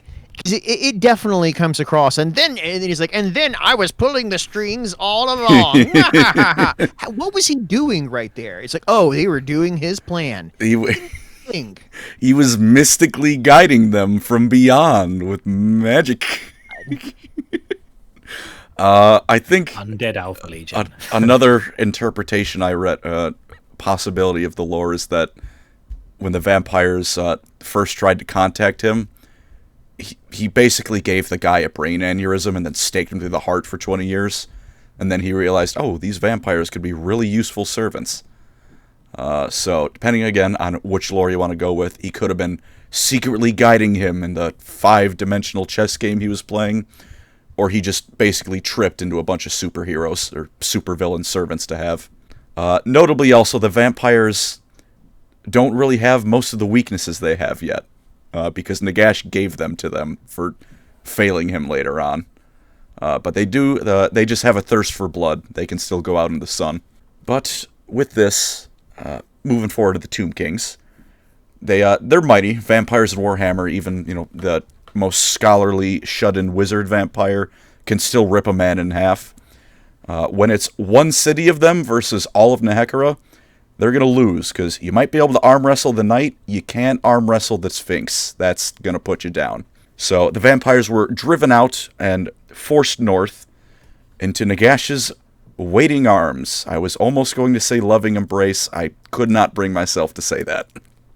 Yeah, it's a different kind of loving. It's yeah. Driving them out, as I said, only led to them becoming his direct servants now instead of mystical. Maybe they are, maybe he's just full of it. And Nagash, the battle, the war round 2 is ready to go. And they were fiercer than ever before, because Nagash was now not even fighting to rule. He was just fighting to just kill, just ruin everyone else. The River Vitae, the not Nile, was poisoned and later renamed the Great Mortis River because it doesn't give life anymore. You drink that water, you're probably going to die. And is it like, what's it, the water in Flint? Oh, Jesus Christ. Is that a correct reference? I don't know. No, yeah, you were. I mean, you're not wrong. It's just like really messed up thing to say. Is it? I don't know. God, my apologies. What have you done, Hal? I don't know. All I know is people joke about the water in Flint. I don't know what the water in Flint is like. Very Bad? tainted. Oh, okay. Accurate, apologies to anyone from Flint, Michigan watching this. What is it, Cabin in the Woods reference or something? I'm not sure what's going on. Different side of the pond here, so we're a bit lost. City with very tainted drinking water. Think about it like one of the plagues of Egypt, like where the Nile turned into blood, right? And so everybody that drinks from it, it kills everything around it. More like that. Yeah. Damn. That's a better reference. God damn. Oh, well, live and learn, Hal. Yep. And despite the ferocity of the battle, the Tomb Kings were... I mean, it's still scary fighting the undead, but this was the second time he was back, so they had a bit more experience. Despite that, Al-Qadizar was captured and brought back to Nagashazar, the wonderful city of Nagash, founded by Nagash. Love Nagash. And it was time for his greatest ritual yet. Raise every single corpse on the planet under his control. Elf, dwarf, orc, probably a lot of Skaven, because they die every 3 seconds. Didn't matter. They were all going to be under his control. And this was, by this point, after the elves and the dwarfs had their big old punch-up. So there's a lot of corpses all over the place now. Al-Qadizar was kept alive pretty much just to suffer and watch his kingdom be erased. And surely enough, Nagash started with Nekhara, and in the blink of an eye, everything that was alive just wasn't anymore. There was still desert in it, but it was still decently, green and verdant. There were waterfalls, oases, that kind of stuff. Now, none of that. It's all dead. Before he could finish, however, we had what did you say earlier? That Cody, the Deus Ex Skaven. Yep. Because the Skaven, very self-centered, but sometimes you can still be helping everyone out by being selfish, because everything on the planet, included the Skaven, would have been conquered by him.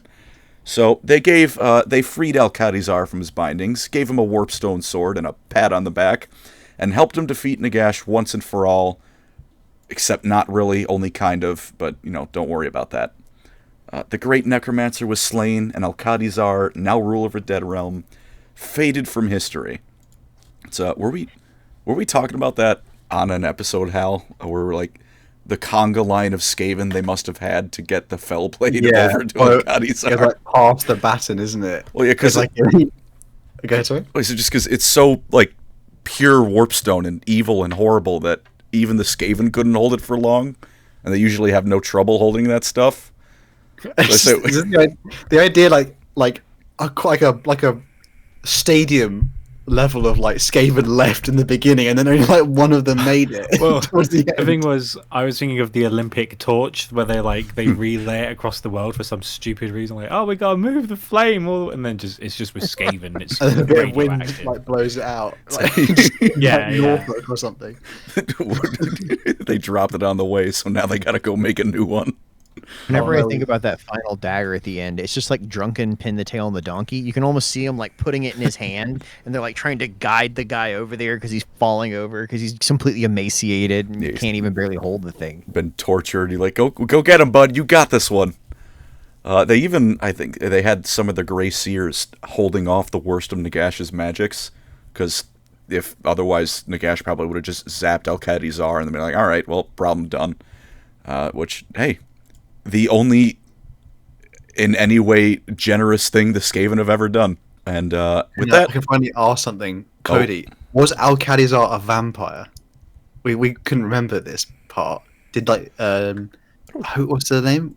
Who's the first vampire? The lady? Nekhara. Did she turn Al-Qadizar into a vampire or not? I can't. No, they're two different cities. Yeah. So I don't think... Yeah, so he's just like the ruler of Kimri. He's just like a regular guy. Damn, I thought he was like captured by her or something. He may have been at some point, but Vlad von Karstein started off as a Lamian vampire. Hashtag Vladdy Daddy. And then he Vladdy Daddy went around the world and ended up in not Romania. And totally not Romania. Definitely not. Don't just don't put the Tran in front of Sylvania, and this can be a completely original creation. Don't put the Tran in front of. Oh, well, it's just Sylvania. But so then something funny happened, because his ritual wasn't successful, but he's such a powerful necromancer and just very good at that people just kind of started standing back up. So they died, and then they got back up. And it was weird, because at least according to what I read, some of them who had just died stood back up. Like they still had all the meaty bits attached, and were like, what? But some people had been dead for quite some time, and they rose as nothing but skeletons. And as the time went on, the body's dead. None of the systems are functioning. They're animated, but the blood's not pumping. So even the people who still had flesh over time had it stripped from their bones and degraded into naught but skeletons as well. And the most interesting of those fellas were those kings buried in the pyramid, because they were still affected by it, but the wardings on the pyramids kept the Tomb Kings from just succumbing to either Nagash's will or just mindless undead. Their bodies shriveled mummies, their minds wholly intact. They were pretty horrified as they saw that everything they and their ancestors had worked so hard to build was just sand-covered ruins now. It gets worse, because now you have just dozens of generations of kings all going, hey, I'm in charge. And then the guy below and after says, no, I'm in charge. So I guess... Necrons. Yeah. Necrons. Well, Tomb Kings came first. Necrons are Tomb Kings. Fair enough. So, in this analogy, Cody would be angry at Andy because Andy threw the throne away to make room for more pyramids. Andy would be angry at Hal because Hal signed a peace deal with, your greatest enemy, for the sole purpose of just, I don't know. He just was done fighting, but that's a horrible dishonor. Yeah, just to see what would happen in the afterlife when you finally met. Hal's angry at me for having the gall to switch. Not watch Sword Art Online. Yeah, we'll go with that, I guess. And, First season's pretty good. True. Then it goes downhill significantly. I couldn't vouch either way. I've just heard it's awful, and I'm repeating the opinion. Honestly, you're probably better off not watching it. Like, you've got time to not waste on that. I can do anything else. Learn a language and not watch Sword Art Online. And the Reborn Mortuary cult is now in a new situation, because suddenly that trump card of granting people immortality didn't mean anything, because they're all immortal now.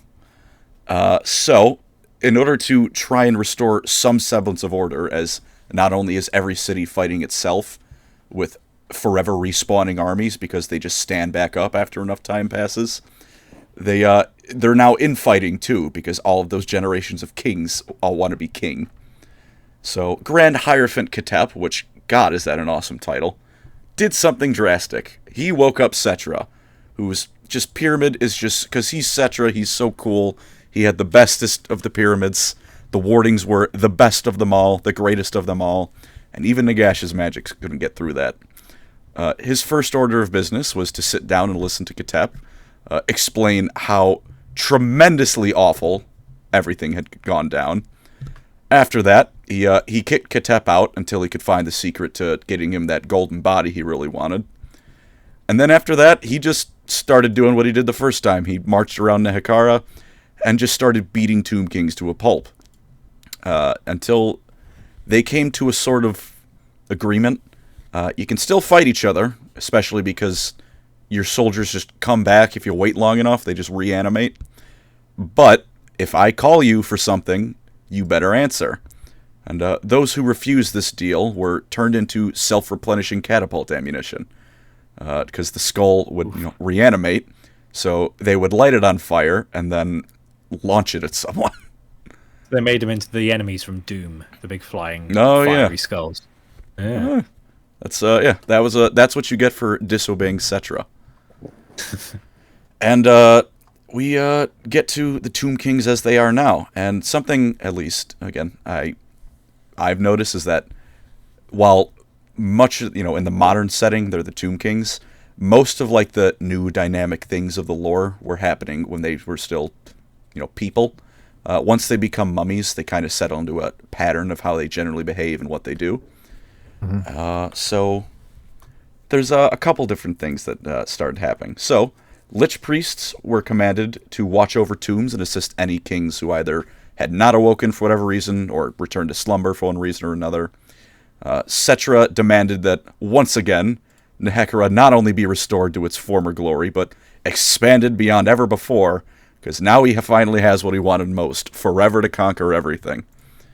And at one point, Cody mentioned the story earlier, some Norskins decided to raid Nekhara, Khemri, and he got a mutual kill with the Norskin, the Chaos Lord. Of course, Settra's, he just had to respawn, so it didn't mean quite as much on that end.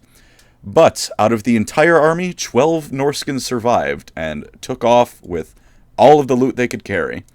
So Settra got back up eventually and saw that his crown was gone. That was the most valuable thing, of course. And so he calmly and collectedly sailed all the way from Egypt to Sweden and burned it to the ground until he got all of his stuff back. Is that the crown that, like, prevents spells from, like, they redirect spells or something?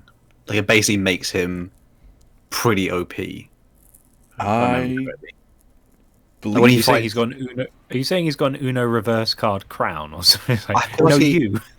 I don't know that one of his abilities is like, is it in Total War as well? Like his crown helps with like spell resistance and stuff. I think yeah, so. Spell resistance. Yeah, like it. I know that it was just. I think it was a specific item back in the army book as well. Mm-hmm. Yeah, they and most importantly, it's Settra's. So even if it was just a rock, it would have been like, no, I'm taking that back. So one of the very few invasions of the Chaos Wastes to begin with, a resounding success, and it was motivated solely by him wanting his stuff back. They just left after the fact. They didn't stay to cleanse it of chaos or anything. Like, right, got my stuff, I'm out.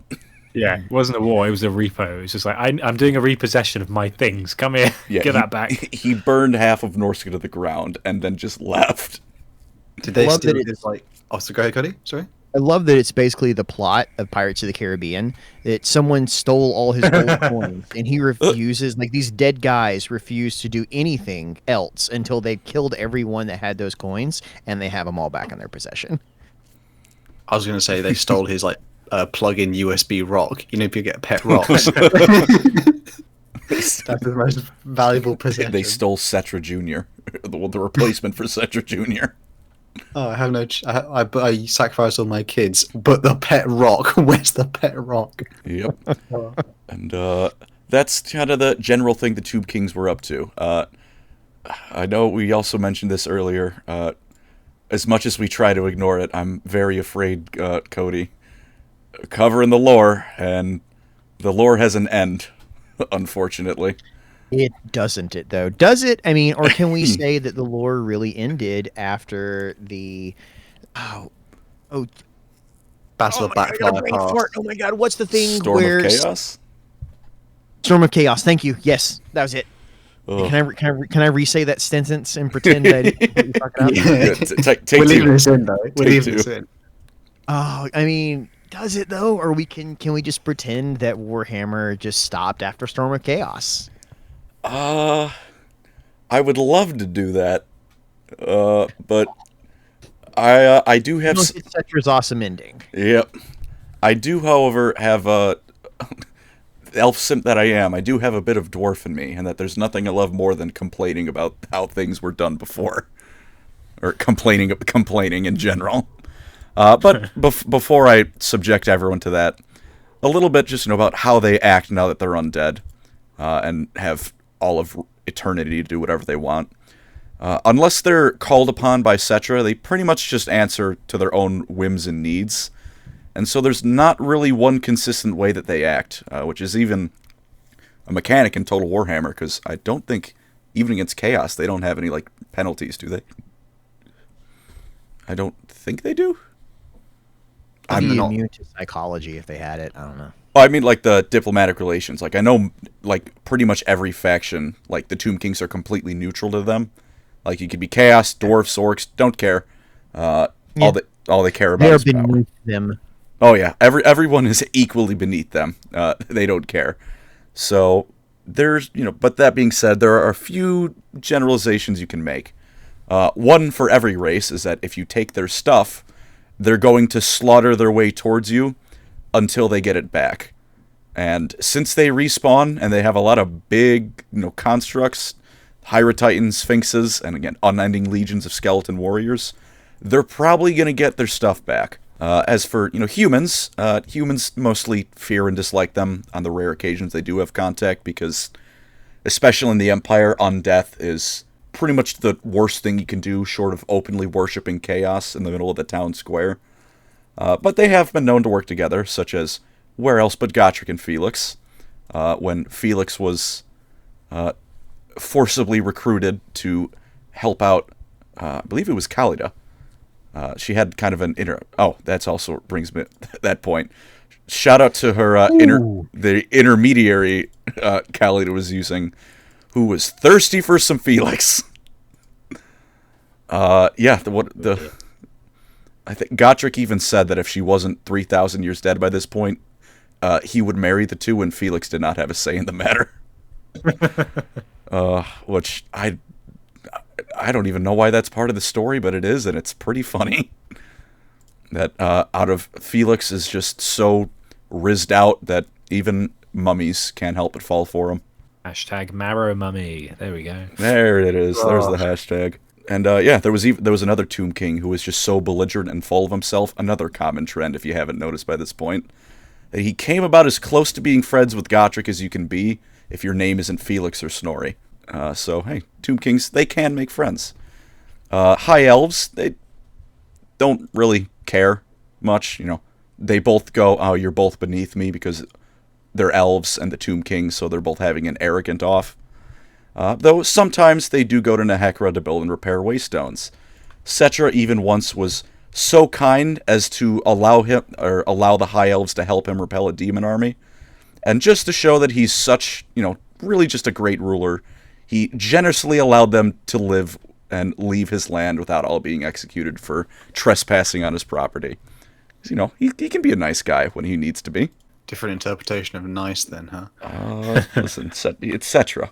He's allowed to get away with everything because he's Settra the Imperishable. He's like the Clint Eastwood character in that film in Gran Torino. He's just he's like get off my lawn. Pretty much. So, it'd be a cool voice for him as well. As for the dwarfs, usually negative, but that's not strictly due to. It's mostly because the dwarfs do not treat human ancestors and their tombs with the same reverence as they treat their own ancestors' tombs and stuff. So a dwarf will see, loot a Tomb King's burial mound, and then the guy wakes up and then goes to hunt down the dwarf. And then that conflict gets written into the Book of Grudges.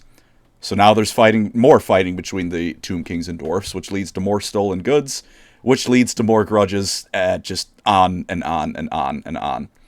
Although of note, they don't, strictly speaking, hate them for being undead like they do vampires, because the Tomb Kings usually don't seek...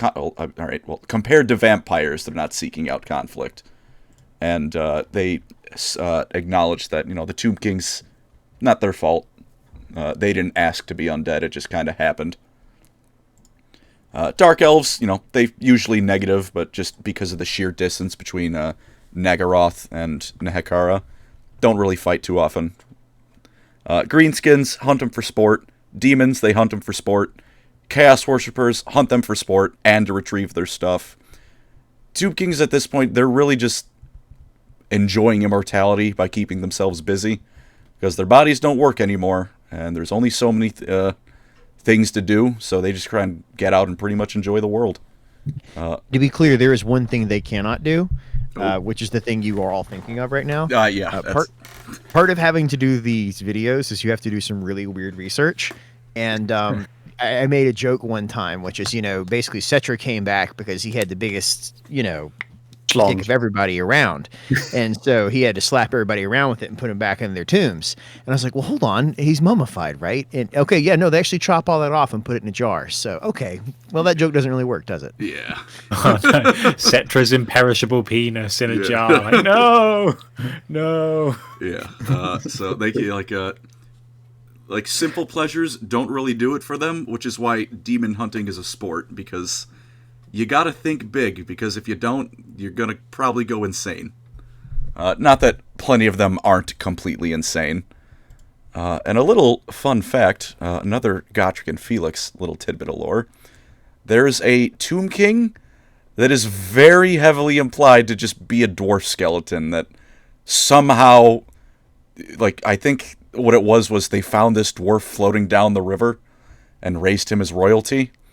But either due to lack of knowledge about what a dwarf is or just not wanting to break it to him, he thought he was just a short human.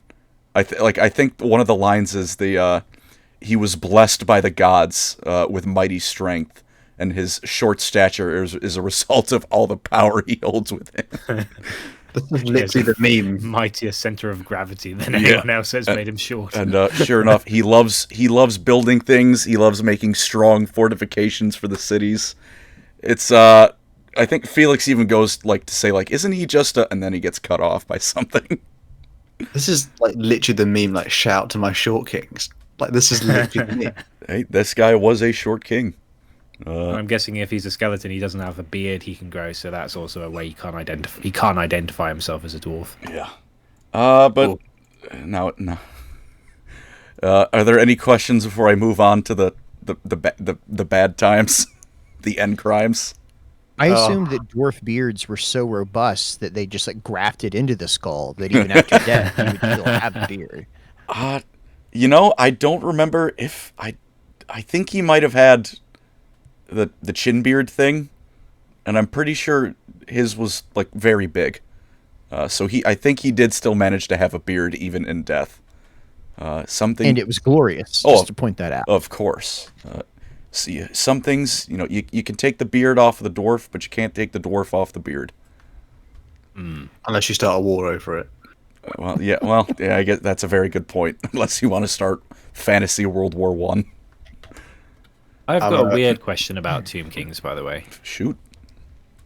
So do they actually feel what you do they feel sensations like pain or hunger or touch or anything? Because I'm assuming the magic might dull some of that, so they're not I'm in agony all the time because I'm a dehydrated prune with bandages, They do not. I think there's even. Oh, what's up, Cody? Sorry. Oh, I was agreeing with you. Go ahead. Sorry. Oh, no worries. I think there's even a line in Total War where one of them's if you have positive relations with them, they go, "I forget the pleasures of the flesh. What can I do for you?" So no, they do not feel.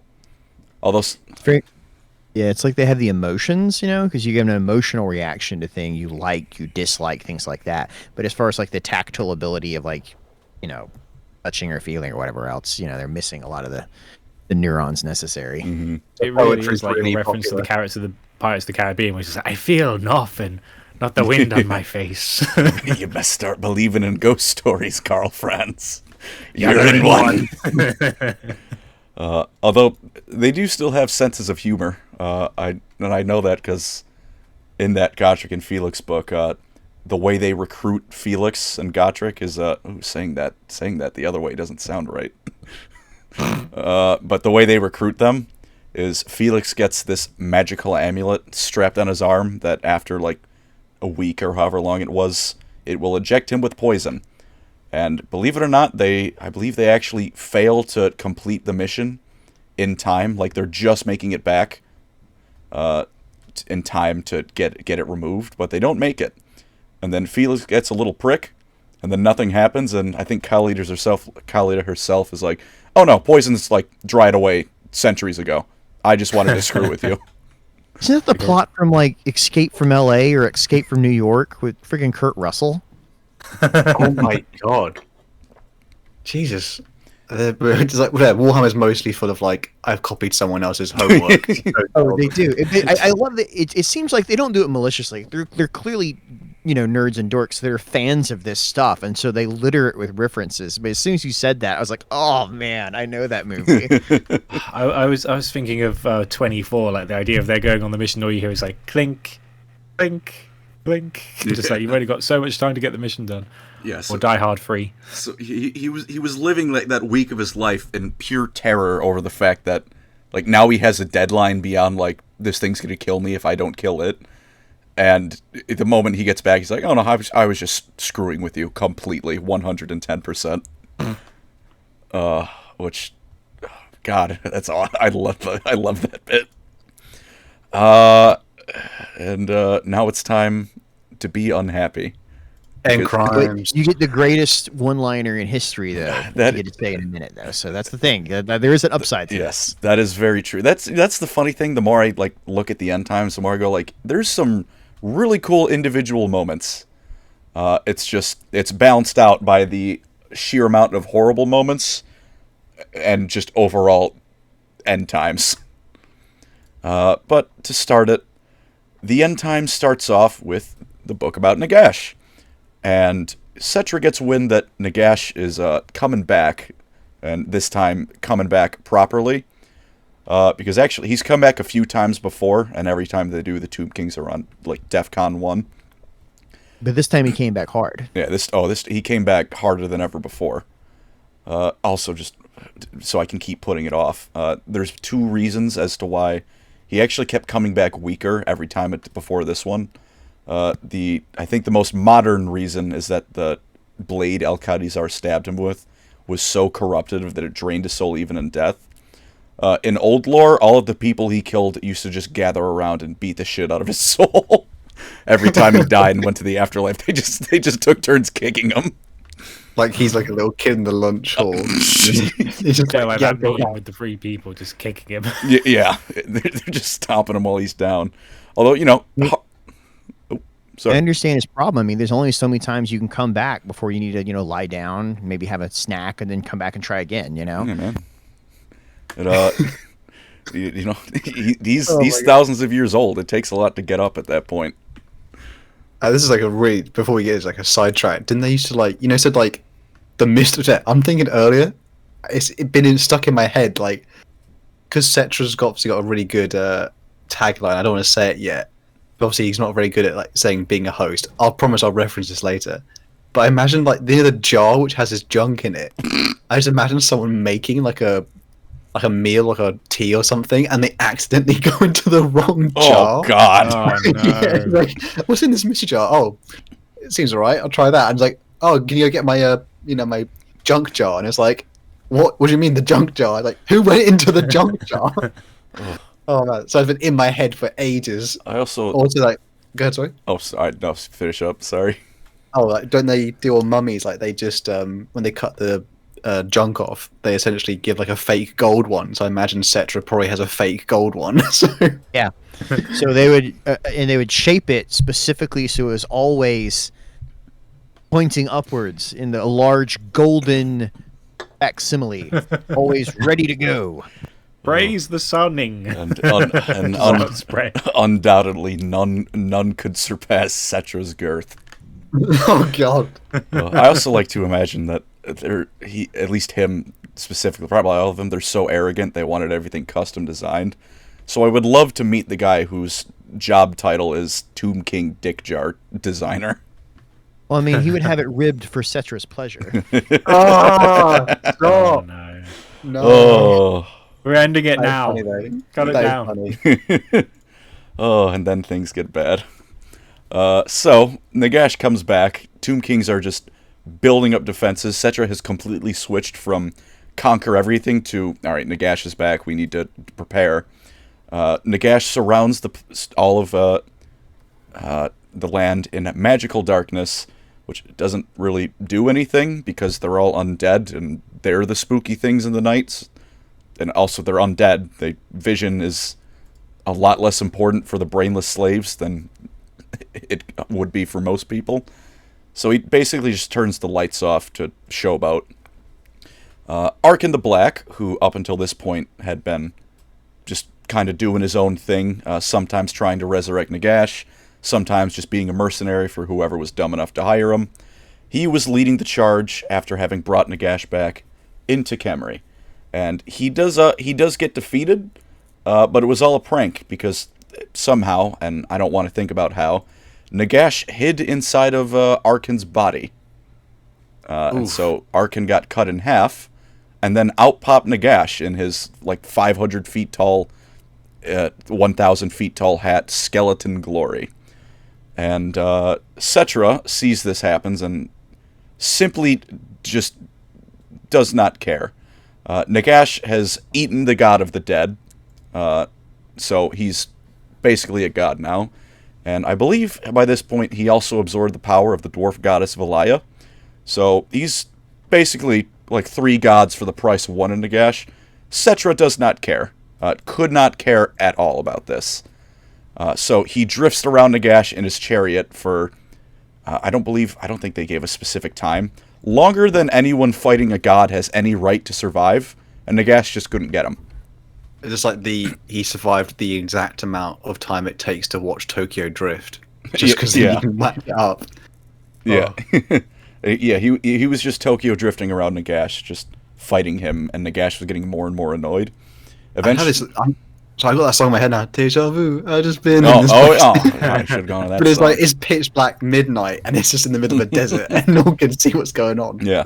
Well, in the artwork, Nagash is glowing like spooky green ghost fire, and Settra is glowing gold like the sun. So actually, yeah, if you want to imagine the 2 light sources in the desert were Nagash, who evil light, and Settra's glorious golden aura, like a Super Saiyan. Oh, hey, there's another Vegeta reference. They're also the rulers of a dead race. Oh, funny, look at that.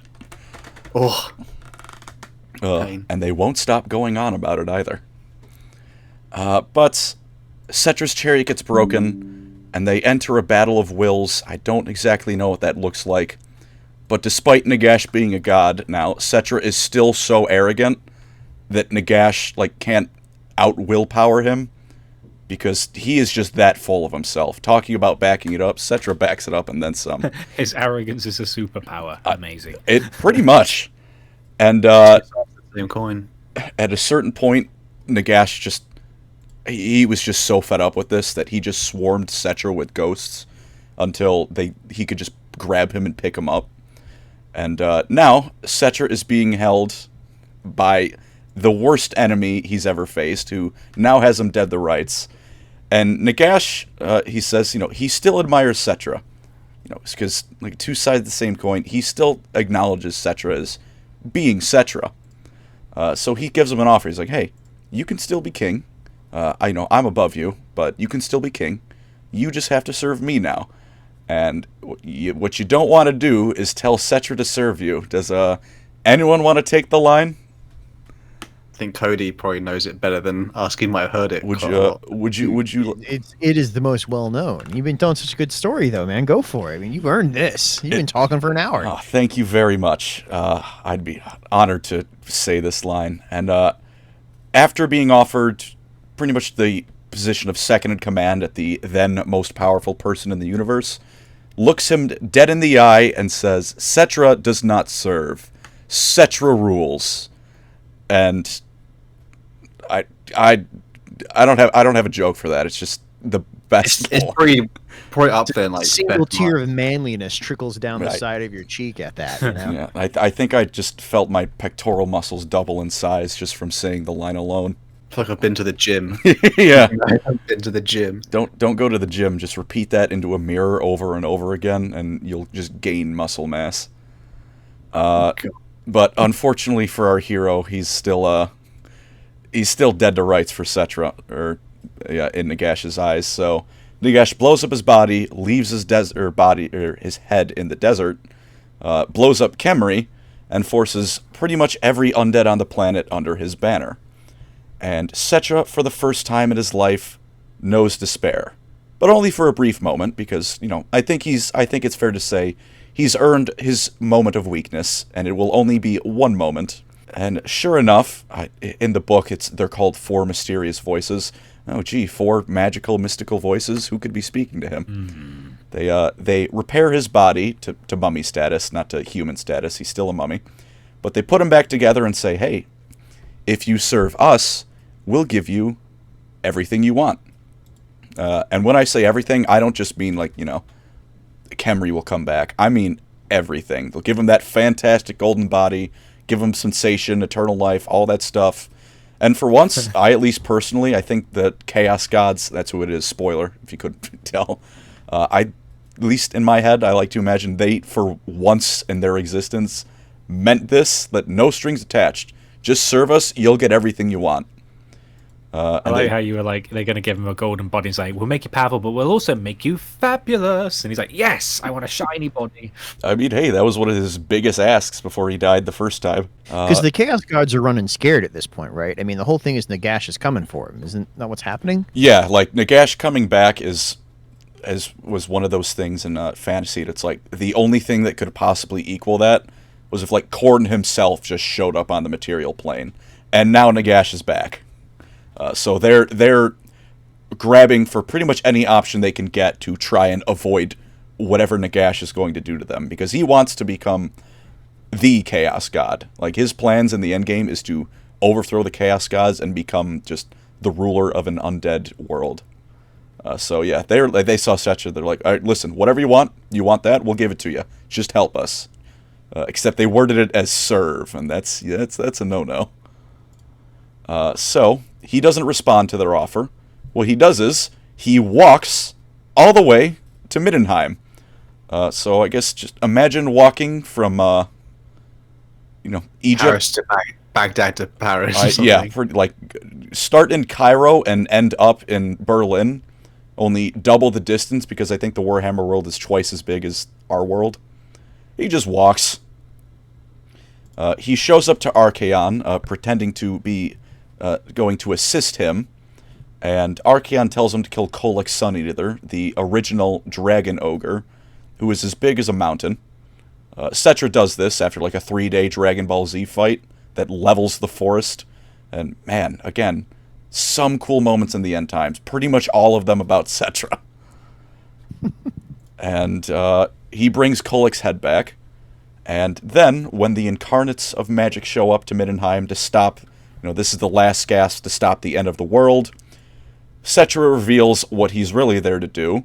He goes to swing at Nagash, reveals it's a feint, cuts off a dragon ogre's head in one blow, which again, this isn't the mountain-sized one. These things are still like the size of houses. Just one blow, just head clean off. Then tells Nagash that he may be the worst, but he's still a prince of Nekhara, and that he will temporarily forgive Nagash until Settra has personally killed all 4 of the Chaos Gods.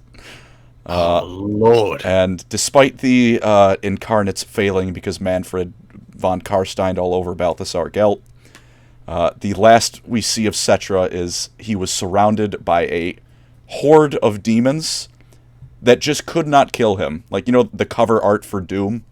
It was basically that. And as just the world fell into chaos, that was what Settra was doing. He was just constantly killing demons. While shouting, I'm not stuck in here with you. You're stuck in here with me. After that, Neferata is her and Khalida with the world ending briefly make up to defend the last of the living in Sylvania as chaos encroaches on the world. And then the world is fully consumed by chaos. The 4 gods themselves manifest. Sigmar and Archaon fall into a black hole, and the setting's killed. Thanks for coming. Oh, the end. Is it, or does it come back again in the Age of Sigmar, Chapter 2? Yeah. Speaking of, there is at present no sign of the Tomb Kings themselves returning. Although I do want to give some hope for everyone. While I said there's been some small teases, there's no full reveal or anything, but a couple teases. Settra was briefly thought to return as Setris, leading the storm host of the Stormcast Eternals, known as the Imperishables. God, who could that guy be, I wonder? But GW told the writer that Settra wasn't allowed to be brought back in that manner. And Manfred even tells Settrus that if he was really Settra, he would have broken his foot off in his ass already. But that being said, the key thing I take away from that is brought back in that manner. That gives me some hope. Other stuff, there's some small paragraphs about how there's undead kingdoms in the background that fight with skeleton legions and chariots. There's every now and then there'll be something that if you look into it, it's very clearly a Tomb King construct featured in a novel, even though it's obviously not the Tomb Kings as of yet. Of course, Arkan the Black and Nekhara showed back up, as Nagash is still in Age of Sigmar. And at least, one thing I can, at least I'll stake my claim on this. I want to call it for the future. I'm putting my word on the line. I'm sticking my neck out on this one. Gotrek survived in the realm of chaos, and if anyone in the Warhammer world could match his stubbornness, it'd be Settra.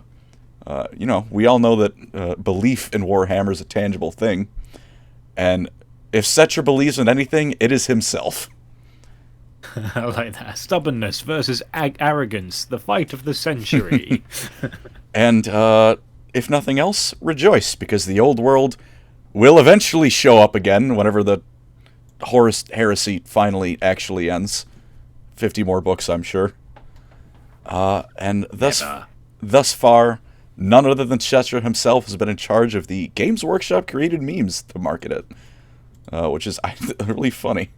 And that's the Tomb Kings. Anyone got any questions? I only have just ultimate praise for Settra doesn't serve, Settra rules. Yeah, God, he's so badass. He steals the show whenever he's involved, and it's very easy to see why. He's awesome. Thing is, when you said that quote like that, Hal, I just imagined him when he's fighting and he has like a little manservant, and all he actually says is Settra rules, and then there's this guy who goes Settra rules just in the background. It's two separate lines. For the hype man. Do you have? Well, I want to finish on one question which I wanted to ask Cody, which was, which is your favorite chaos god? Just as a random sidebar part. I always like to ask this one because we get to know how degenerate some people are, or how we all are.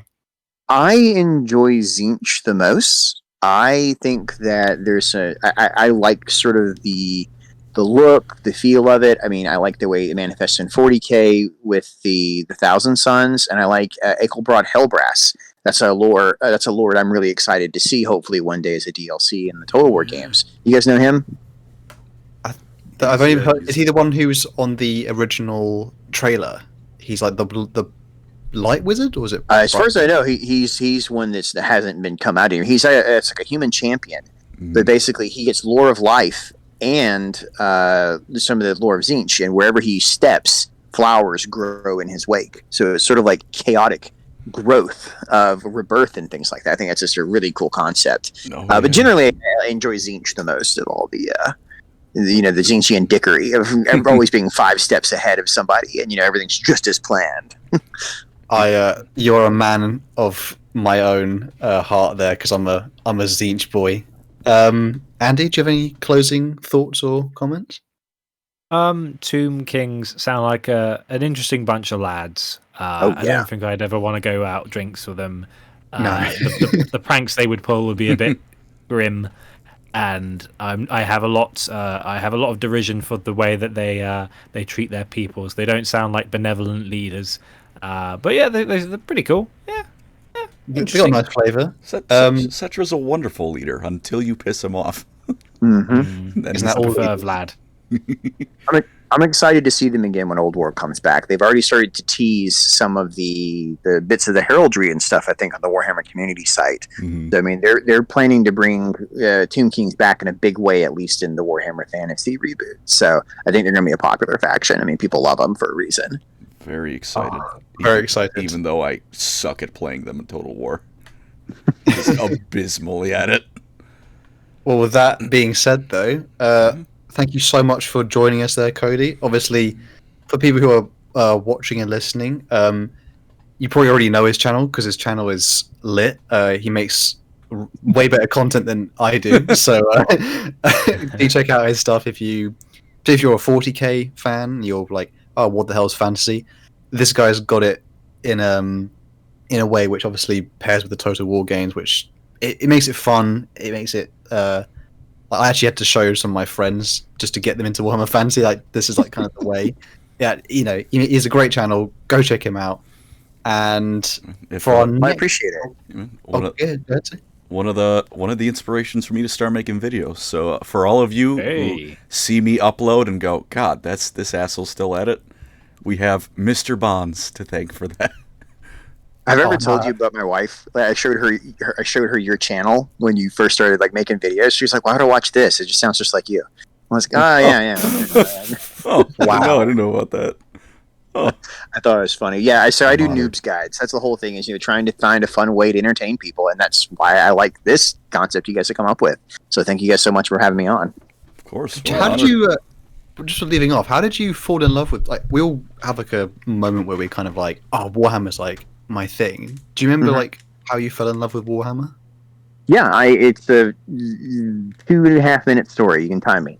I've always been very poor. I grew up poor, and I was very impoverished and living in Ohio, and I didn't have a job, and the local comic book shop played Warhammer. And I was like, oh man, that seems like a really cool kind of like Tolkien-esque fantasy thing I'd really like to get into, because I already played the Total War games. And I couldn't afford to. So I went in, and they actually had a fire in their building. And so all of their metal miniatures were partially melted. So you could get like partially melted miniatures and like reshape them and like put them back together. So I bought several of those. So I actually have some of the original Kislev stuff. So Kislev mounted guys that I have on my wall, because I bought them on discount. It was really cool. I was like, man, this is so awesome. And then the Total War Games announced that they were going to make a video game of it. And I was like, I couldn't afford to play the tabletop because the armies were frankly a bit pricey. And so I was just excited to be able to get in and do something with it and really play around with this world. And the more I kept poking at it, the more I realized there's just such a depth of knowledge attached to it. People are so clearly passionate about it. I want to know more, And for me, the real turning point was I couldn't figure out how to cover this stuff, like, for the games. I was like, I don't know what to do. Like, it's funny because you go back, you'll see me like reporting on the news of it, because I don't know what to say. It was just boring as all get out, me trying to do it. I was like, all right, well, let's make fun of it. Let's have a joke. Everybody likes a good joke. Present it with a laugh, and people will get a kick. And since then, that's what's really made me appreciate it, is trying to, you can tell the love and the craft of the writers of the original stuff in Games Workshop put in. I mean, they're having a laugh at a lot of points. They were having, a little tongue in cheek in a lot of places. And I really appreciate that. So, yeah. Oh, that's a really good, nice story. I think mine's a little bit more basic, but I won't bore anyone with ours, because obviously I'm no special guest. I'm just an ordinary, bland one. But thank you so much for joining us. It was a real pleasure to have you on. Man, I hope everyone who's listening knows the hell out of Tomb Kings now. I'm pretty sure everyone can walk away with that expert level of knowledge. For our next episode, we are returning. Fortunately, we're leaving fantasy behind. Yeah, the old world, the true original, and we're going back to Horus Heresy /30k. We'll be tackling the Great Crusade, just some of the main overarching events, particularly around Horus and things like that. And if you did watch and you enjoyed, and obviously if you liked our guest, let us know, and like and subscribe to everyone here. And with that being said, thank you again so much for watching, and we'll catch you all on the next episode. Take care, Peace. everyone. Bye. Nice.